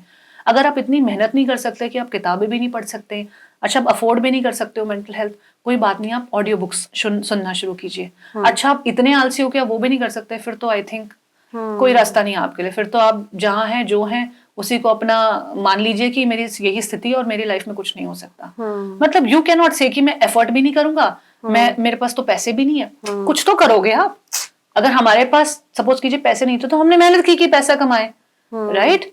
तो या तो आप वो करो, या तो आप फिर दूसरे तरीके की, चलो मेरे पास पैसा नहीं है, कमाने का जरिया नहीं है, तो मैं किताबें तो पढूं, ये तो मैं कर सकता हूँ। चलो मेरे पास इतना समय नहीं है या मेरे पास पैसे भी नहीं है किताबें लेने के लिए, तो चलो मैं ऑडियो बुक्स तो सुनूं, चलो मैं यूट्यूब पे कुछ अच्छे लोगों को फॉलो करूं, मैं इंस्टाग्राम पे कुछ अच्छे लोगों को फॉलो करूं। मेरे डिप्रेशन में किस तरह के थॉट्स आ रहे हैं, किस चीज को लेकर डिप्रेस्ड हूँ, क्या मैं अपनी अपीयरेंस को लेकर डिस्टर्ब हूँ, तो ये सारे इन्फ्लुएंसर्स को फॉलो करना बंद कर दो, जो ये साड़ियों को 5 स्टाइल में बिठा के ये ब्लाउज को ऐसे पहने और ये बाल ऐसे रखें और चाल ऐसे करें, सबको अनफॉलो कर दो। इन्होंने आपका दिमाग खराब कर दिया, इन्होंने आपको ये बताना शुरू कर दिया that you are not okay, आप जैसे चल रहे हो सही नहीं चल रहे। अरे आप टॉप को टॉप की तरह पहन रहे हो, ऐसे नहीं पहनना, ये तो बेसिक है स्टाइलिंग ऐसे। इससे आपने अपनी अपीयरेंस, अपनी सेल्फ इमेज को खराब कर लिया कि मैं तो अप टू द मार्क नहीं हूँ। उन सबको अनफॉलो करना शुरू कर दो। अगर आपका डिप्रेशन कहीं ऐसी जगह से आ रहा है जहां पे आपको लगता है कि आप बहुत ओवर अचीवमेंट के चक्कर में, बहुत कुछ पाने के चक्कर में आप अपने आप को बहुत परेशान कर रहे हो, तो थोड़ा सा कुछ स्लो डेप्थ वाला कंटेंट, स्पिरिचुअलिटी का कंटेंट, कुछ ग्रोथ माइंडसेट का कंटेंट, उस तरह के लोगों को फॉलो करो। बहुत लोग बहुत अच्छा काम कर रहे हैं, बहुत अच्छी कोशिश कर रहे हैं बहुत अच्छा कंटेंट क्रिएट करने की, बट बहुत दुर्भाग्य की बात है कि एल्गोरिदम्स ऐसे हैं कि ये एल्गोरिदम्स अच्छा कंटेंट है उसको पुश नहीं करते हैं। जो ट्रेंड्स वाला कंटेंट है ना, ये जो कपड़े बदलने वाला और ये मेकअप करके दिखाने वाला, और जिस चीज की हमें कोई जरूरत नहीं है, मैंने भी आज मेकअप किया हुआ है, आपने भी एक मेकअप किया हुआ है, मैं उस तरह से नहीं कह रही हूँ, बट गहराई में समझिएगा कि मैं बात कहना क्या चाह रही हूँ, राइट? हमें उसकी जरूरत नहीं है कि ये इस तरीके से हमें हर रोज ये सीखना कि परफेक्ट विंग्ड आईलाइनर कैसे बनेगा। क्यों आपको दिन में रोज 1 घंटा उस ट्यूटोरियल के ऊपर लगाना है? अगर आप एक मेकअप आर्टिस्ट बनना नहीं चाहते हैं तो why are you wasting your time in the nonsense content? सबसे पहले तो आप ये बेकार कंटेंट को अपनी लाइफ से हटाइए, अच्छे कंटेंट को अपनी लाइफ में लेके आइए, क्योंकि आपकी मेंटल हेल्थ उसी से बनती है जो आपके रेफरेंस पॉइंट होते हैं। अगर आपके रेफरेंस पॉइंट्स खराब हैं, जो कि आपके आसपास शायद माहौल आप नहीं बदल सकते, आप अपने माँ बाप को नहीं बदल सकते, अनफॉर्चुनेटली अगर आपके पेरेंट्स अनअवेलेबल हैं किसी भी रीजन से आपके लिए, या आपके आपको समझ नहीं पा रहे हैं, आपके सिबलिंग्स हैं वो ऐसे नहीं हैं, दोस्त ऐसे नहीं है, ये सब आप शायद एकदम नहीं बदल सकते, बट एटलीस्ट जो कंटेंट आप देख रहे हो उसको तो बदलिए कम से कम। तो कुछ पॉजिटिव तरह जाने की कोशिश कीजिए, कुछ ऐसे लोगों की संगत ज्वाइन कीजिए। आजकल इतने सारे ग्रुप्स हैं, इतने सारे एक्टिविटीज होते हैं, बहुत अफोर्डेबल भी होते हैं, वो करना शुरू कीजिए। थोड़ा नेचर में आना शुरू कीजिए, पार्क में जाना शुरू कीजिए, थोड़ा अपनी से कम या अपनी से ज्यादा उम्र के लोगों के साथ बात करना शुरू कीजिए, एक अलग पर्सपेक्टिव मिलेगा। क्योंकि जैसे मैं अगर 25 साल की हूँ सपोज कीजिए, तो मेरे 25 साल में कुछ ऐसे स्ट्रगल्स हैं या कुछ ऐसे लाइफ के स्टोरीज हैं जो ऑलमोस्ट हर 25 साल वाले के हैं। कि अगली जॉब में प्रमोशन कैसे होगा, बॉयफ्रेंड है तो शादी कैसे होगी, नहीं है तो कहाँ पे प्रोफाइल बनाना है, डेटिंग, यही सब 5-6 एरियाज है जो हर 25 साल के। लेकिन आप उस समय किसी 6 साल के बच्चे से या किसी 8 साल के बच्चे से बात करेंगे तो दुनिया बहुत अलग होगी। आप किसी 60 साल के आदमी से बात करेंगे तो दुनिया बहुत अलग होगी। तो थोड़ा सा अपने रेफरेंस पॉइंट्स को भी चेंज कीजिए, वहां से आपको अलग पर्सपेक्टिव समझ में आता है कि मैं तो हर टाइम यही सोचती रहती हूँ यार, ये भी तो सोच सकती हूँ, ये भी तो सोच सकती हूँ। तो थोड़ा सा आपकी मेंटल हेल्थ पे इन सब चीजों से थोड़े थोड़े ट्विक्स करने से फर्क पड़ता है।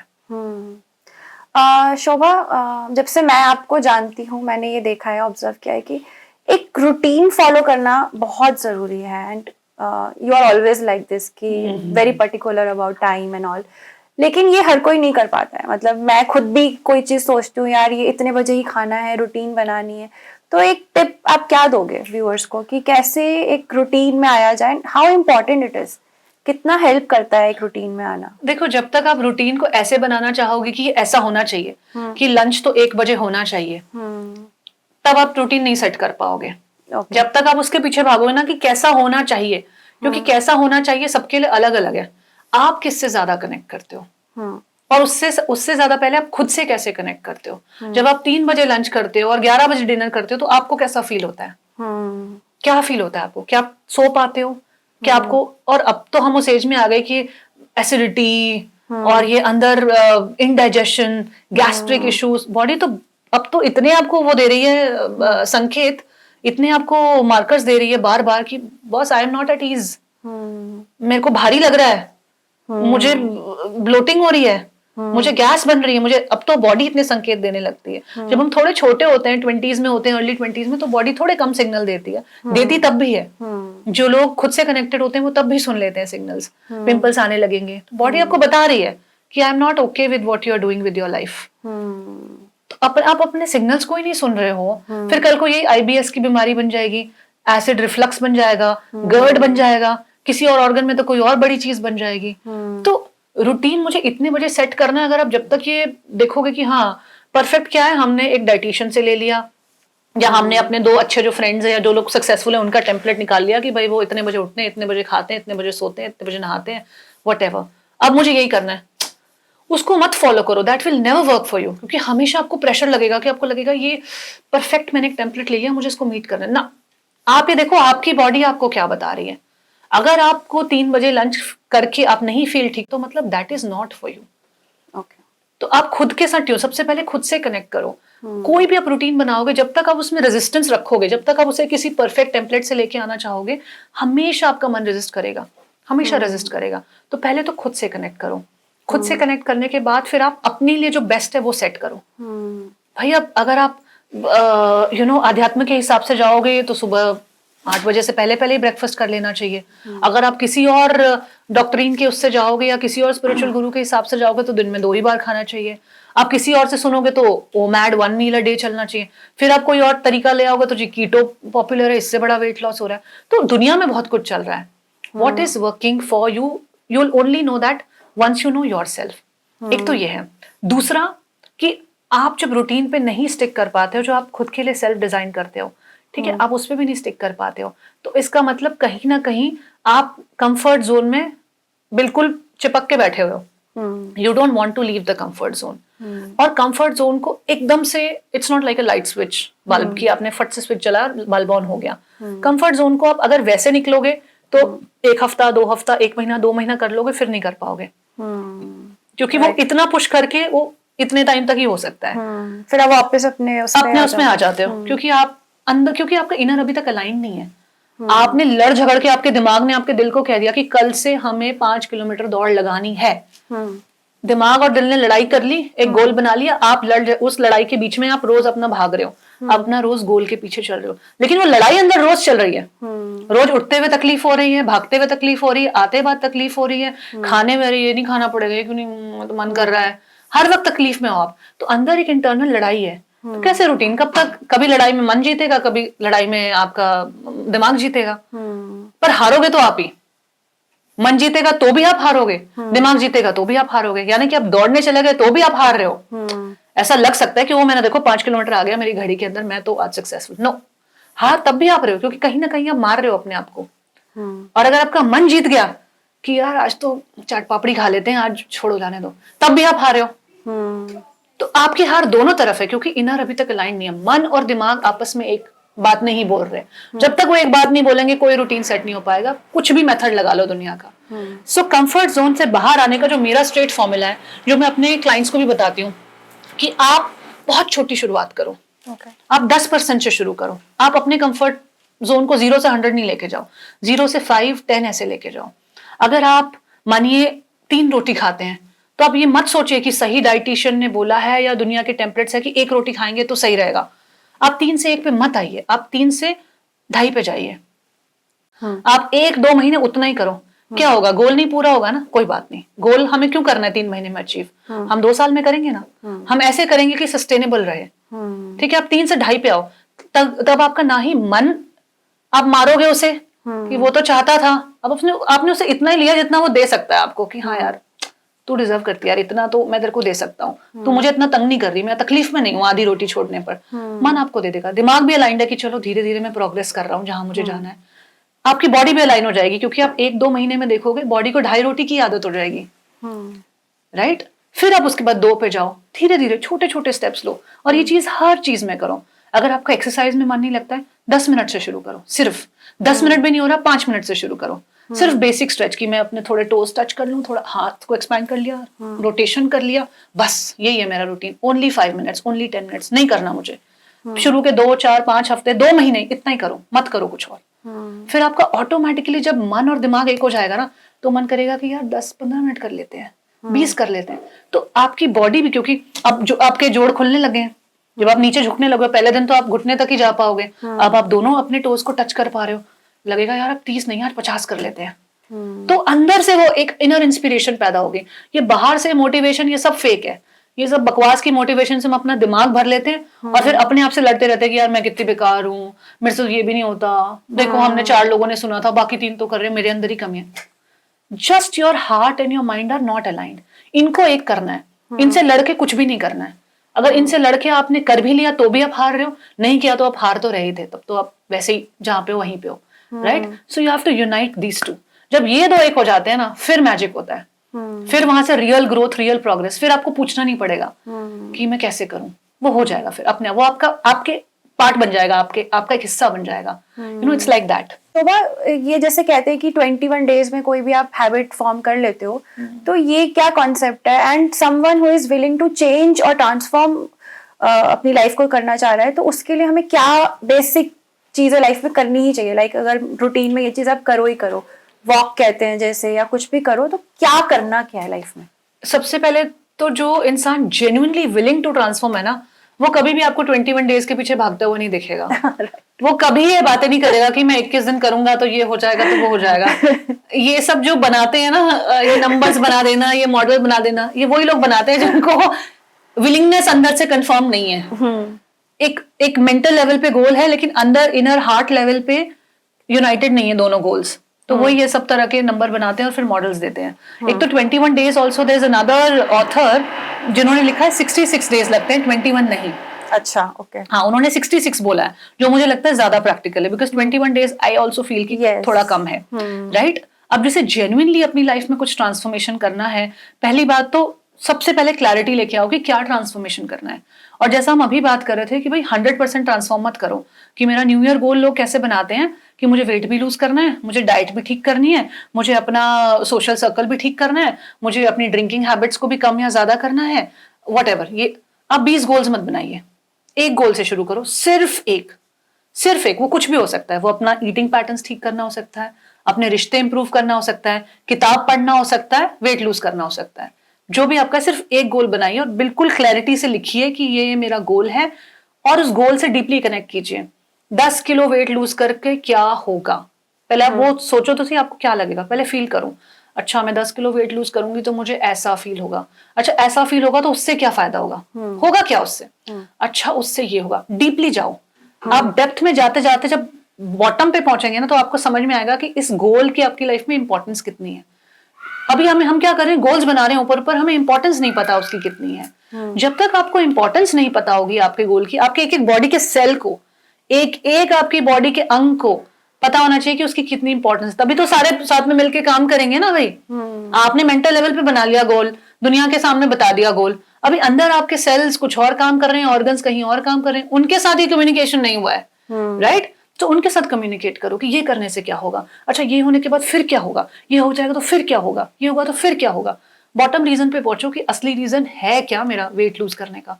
कई बार आपको समझ में आएगा कि ये तो गोल बनाना भी नहीं है मुझे। यू नो, जब आप क्लैरिटी लाते हो तो आपको लगता है अरे ये क्या, मतलब this is not even the right goal for me. पहले तो वो क्लैरिटी लेके आओ।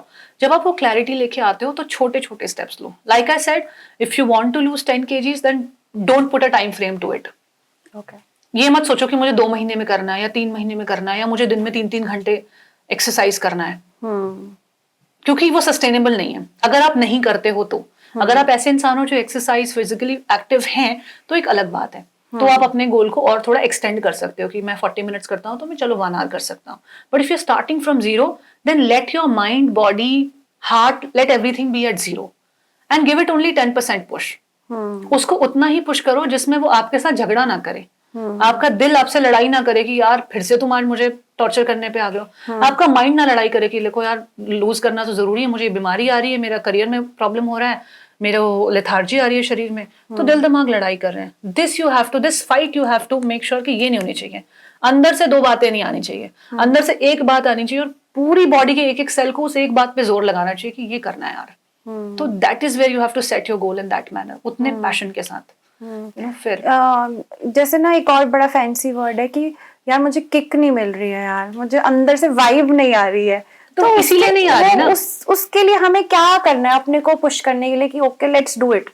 अपने आप से कनेक्ट करो। लाइक आपका क्या रहता है, आपका सेल्फ मोटिवेशन क्या होता है? यार इसके लिए ना आपको अपने आप से ही कनेक्ट करना पड़ेगा, जैसे मैंने आपसे बताया ना कि इसका कोई और रास्ता नहीं है। But again then you have to go to meditation, क्योंकि नहीं, जब आप ऐसा अपने जरूरी को नहीं अलाइन है। करोगे तब जरूरी आपकी नहीं सारी है। चीजें ठीक होंगी। जरूरी नहीं है कि सिर्फ मेडिटेशन ही एक टूल है, जैसा मैंने कहा आप लिखकर भी बहुत कुछ क्लैरिटी ला सकते हो, आप कॉन्वर्जेशन में अच्छी बातें सुनकर भी बहुत क्लैरिटी ला सकते हो।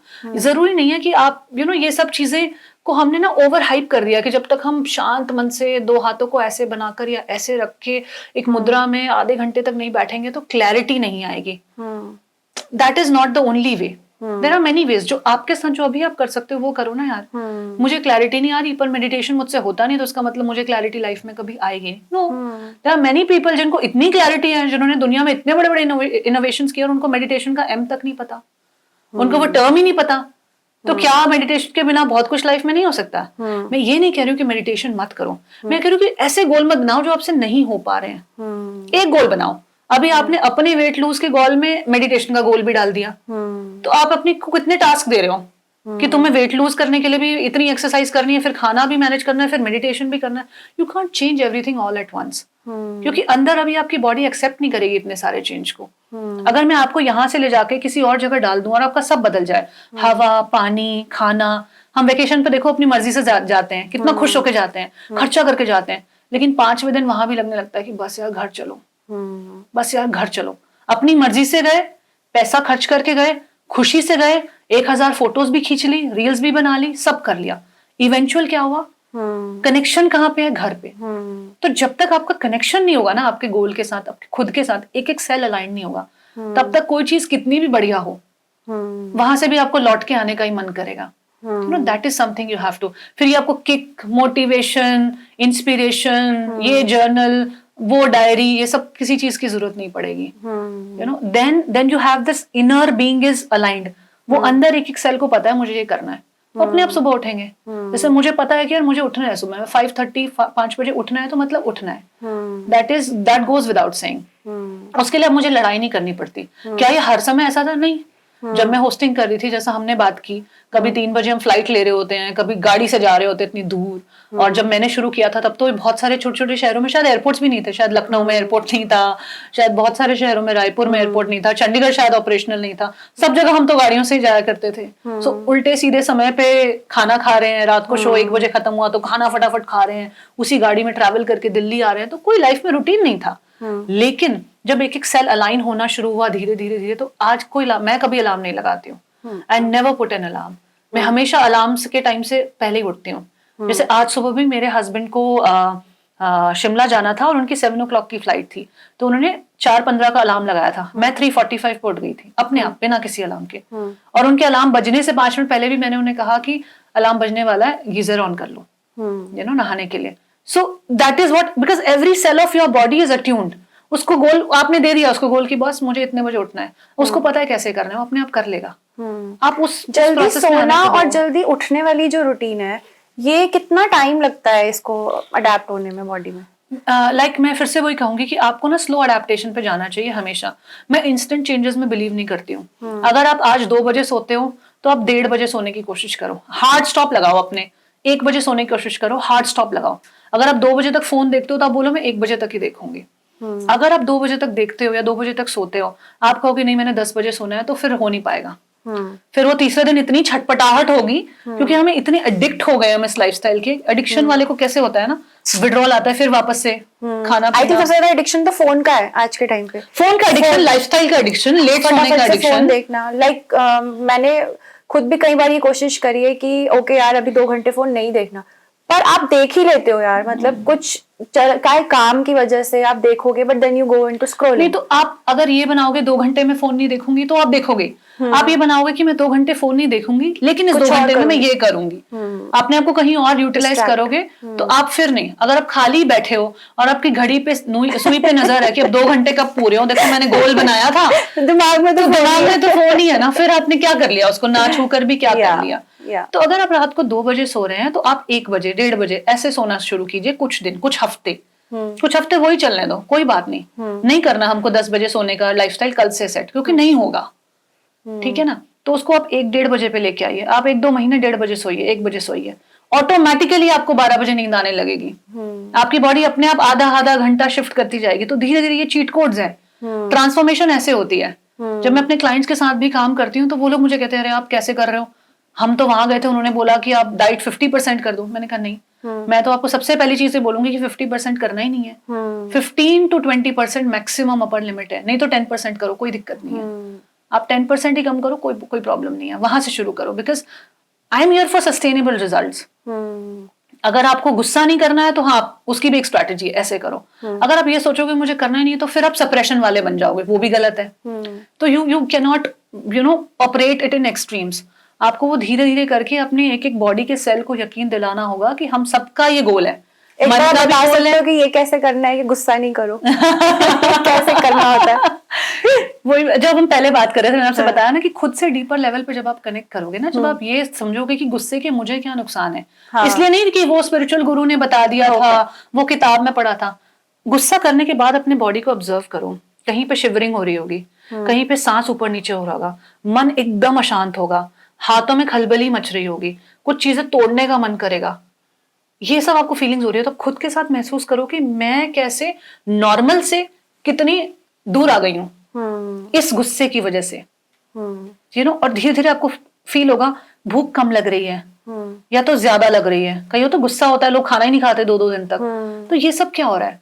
आप नॉर्मल से बहुत दूर आते जा रहे हो। तो यानी कि नॉर्मल से दूर आओगे तो आपकी लाइफ में सब प्रॉब्लम्स आएगी, फिजिकल, मेंटल, वर्क प्लेस पर, प्रोडक्टिविटी की, फाइनेंशियल, सब प्रॉब्लम्स आएंगी।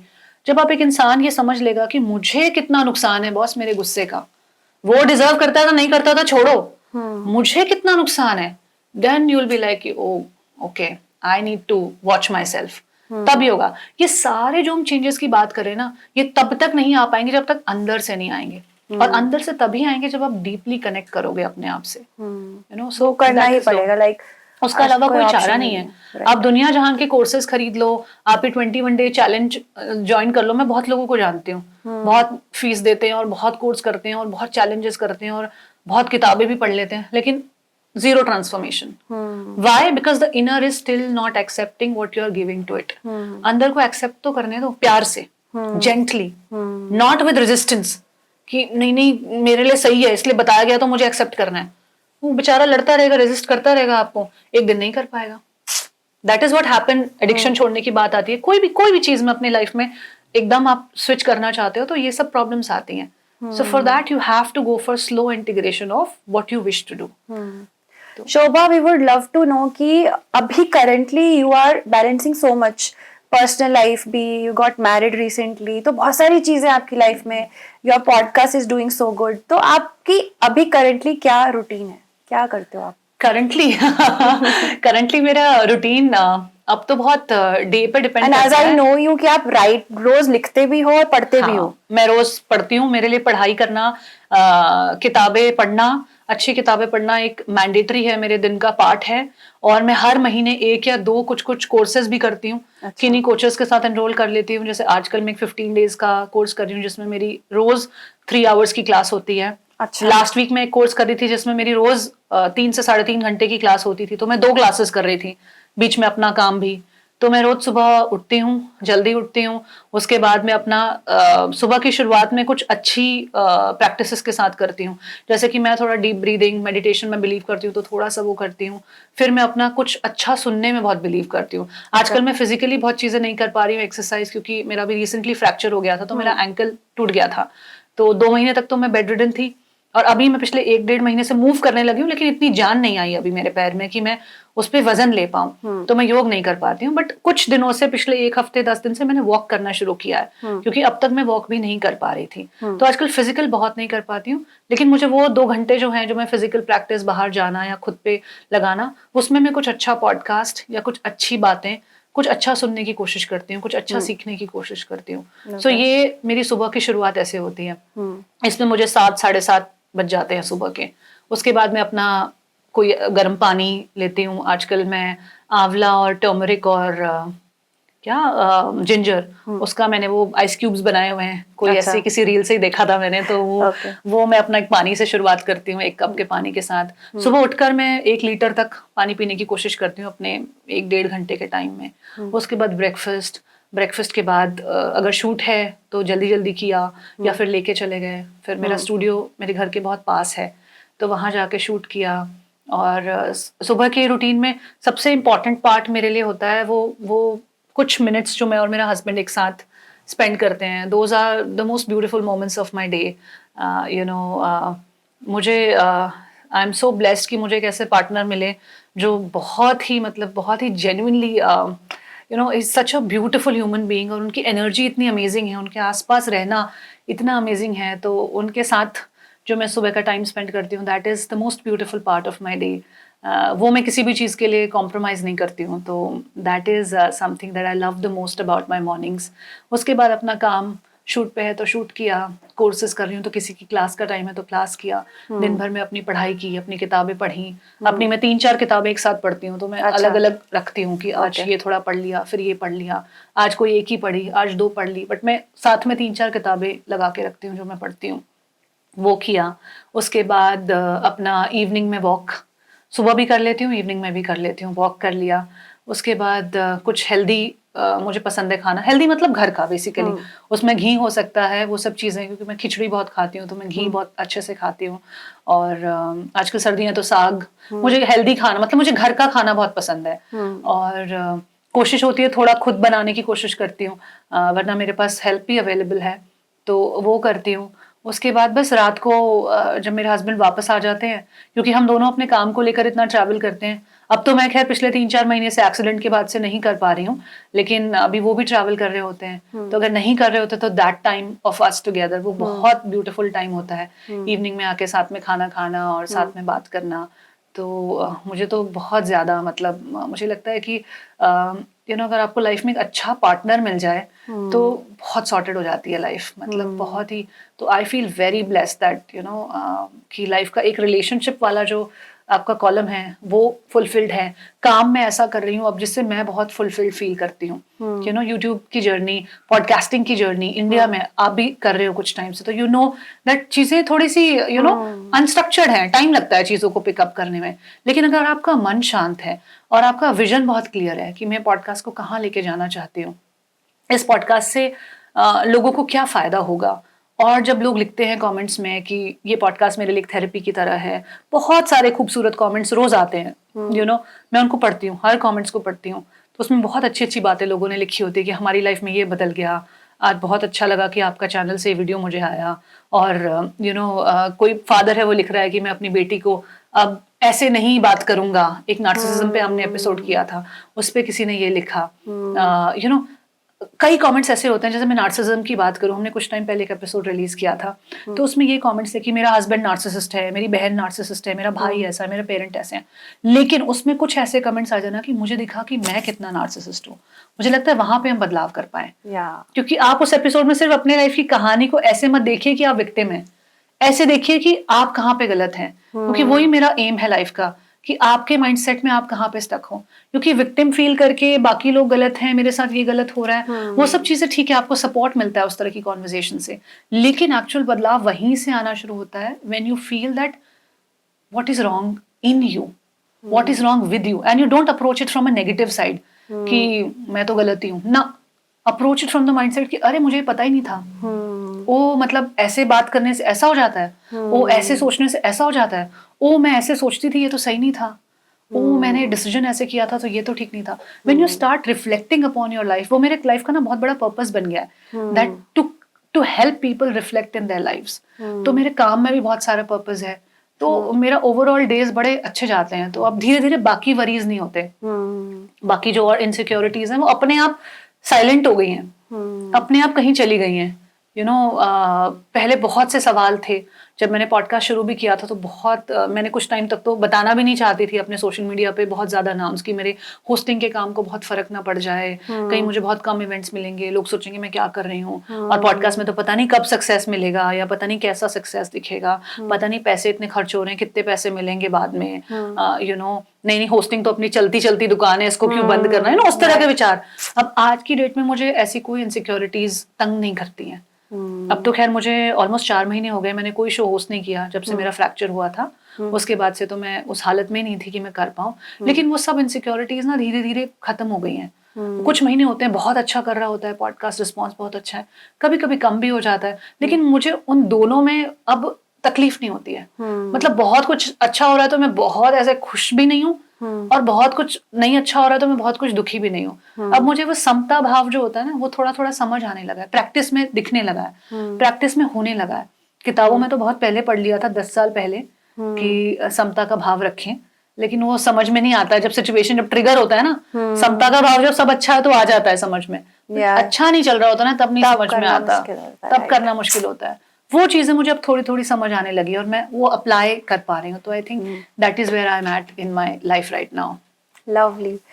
शोभा, कुछ बुक्स रेकमेंड कर दो कुछ बिगनर्स के लिए जिनको रीडिंग का शौक है लेकिन नहीं पता कि क्या पढ़ना चाहिए, एंड कुछ सेल्फ हेल्प की कि जो अभी लाइफ में स्टक है, या कैसे उनको हेल्प हो सकता है उन बुक्स से। अगर आप सेल्फ हेल्प की बुक्स से ज़्यादा मैं ऑथर रेकमेंड करूंगी, फिर आप इनकी किताबें देखिए जो आपको पसंद आती है। जैसे ब्रेने ब्राउन है, उनकी किताब खुद को अपने आप से रिश्ता बनाने के लिए, अपने आप के साथ कंपैशनेट कैसे होएं, सेल्फ टॉक को कैसे इम्प्रूव करें, उसको समझने के लिए I think Brené brown is beautiful, उनको आप देखिए।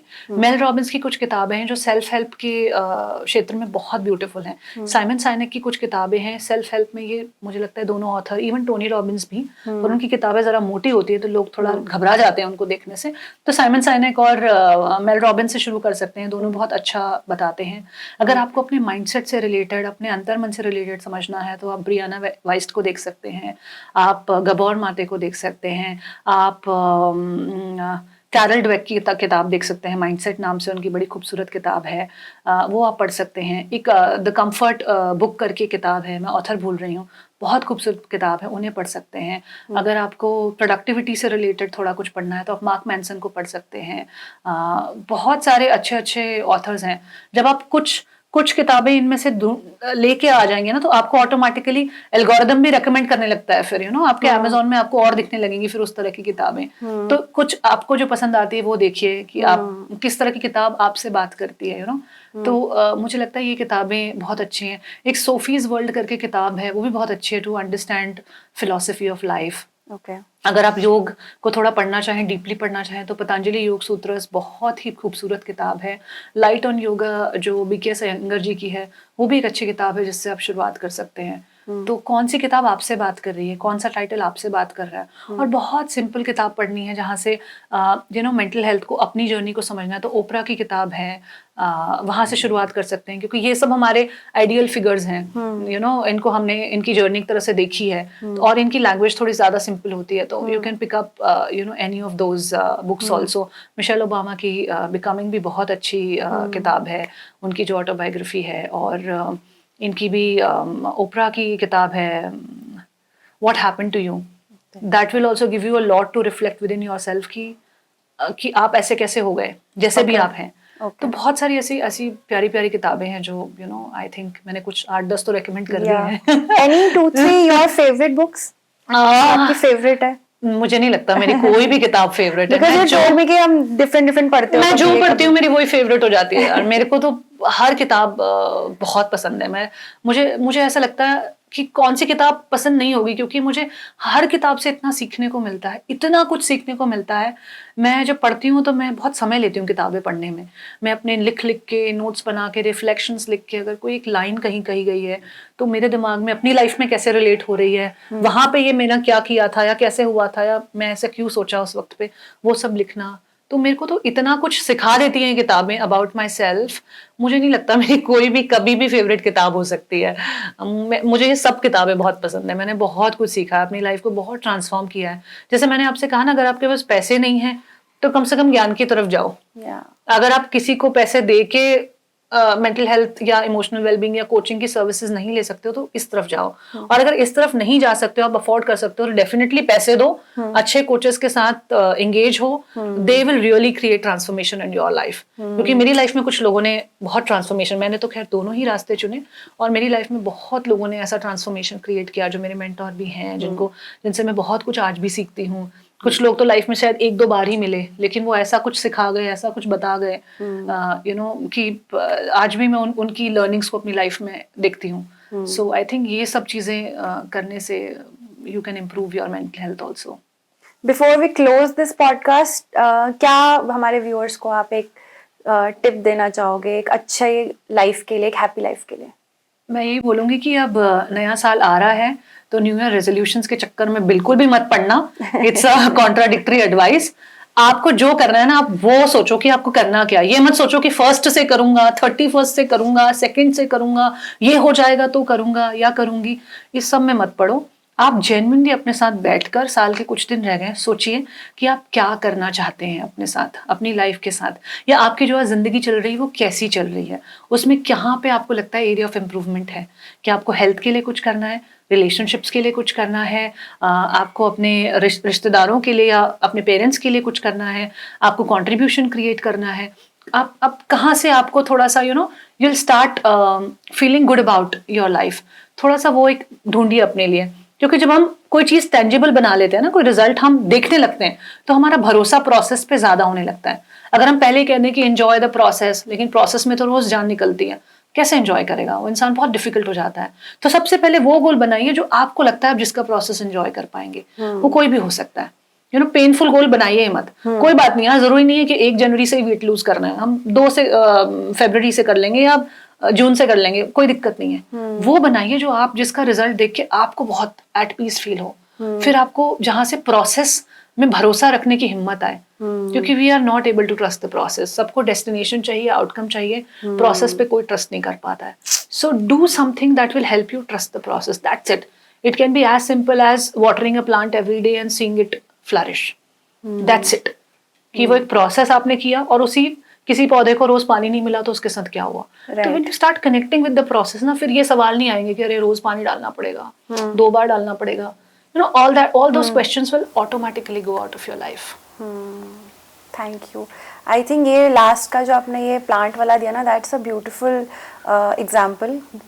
कोई अपने घर में देखता है कि जब हम नहीं देते हैं पौधों को पानी तो क्या हो जाता है। तो आपकी लाइफ, आपका पौधा आपको खुद ग्रो करना है।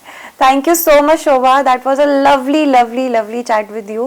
Thank you so much. Thank you for inviting me, Divya. I had such a good time. और बहुत मज़ा आया बात करके। मुझे लगता है आपका सबसे बड़ा पॉडकास्ट यही होने वाला है। हमने काफ़ी देर बात कर ली है, but I had such a good time and हम इतने सालों से एक दूसरे को जानते हैं। It is so beautiful to see you growing in life. I wish you the best. Thank you so much, Shobha. Thank you. Thank you so much for watching this episode. And जब आप एपिसोड देखते हैं, I request you कि please आप इसको like, subscribe और share ज़रूर करें, क्योंकि जब आप शेयर करते हैं और लोगों तक हमारा कंटेंट पहुंचता है, और आपकी सपोर्ट से मुझे मोटिवेशन मिलता है कि मैं इस तरह का कंटेंट और बना पाऊँ। Thank you so much for your support.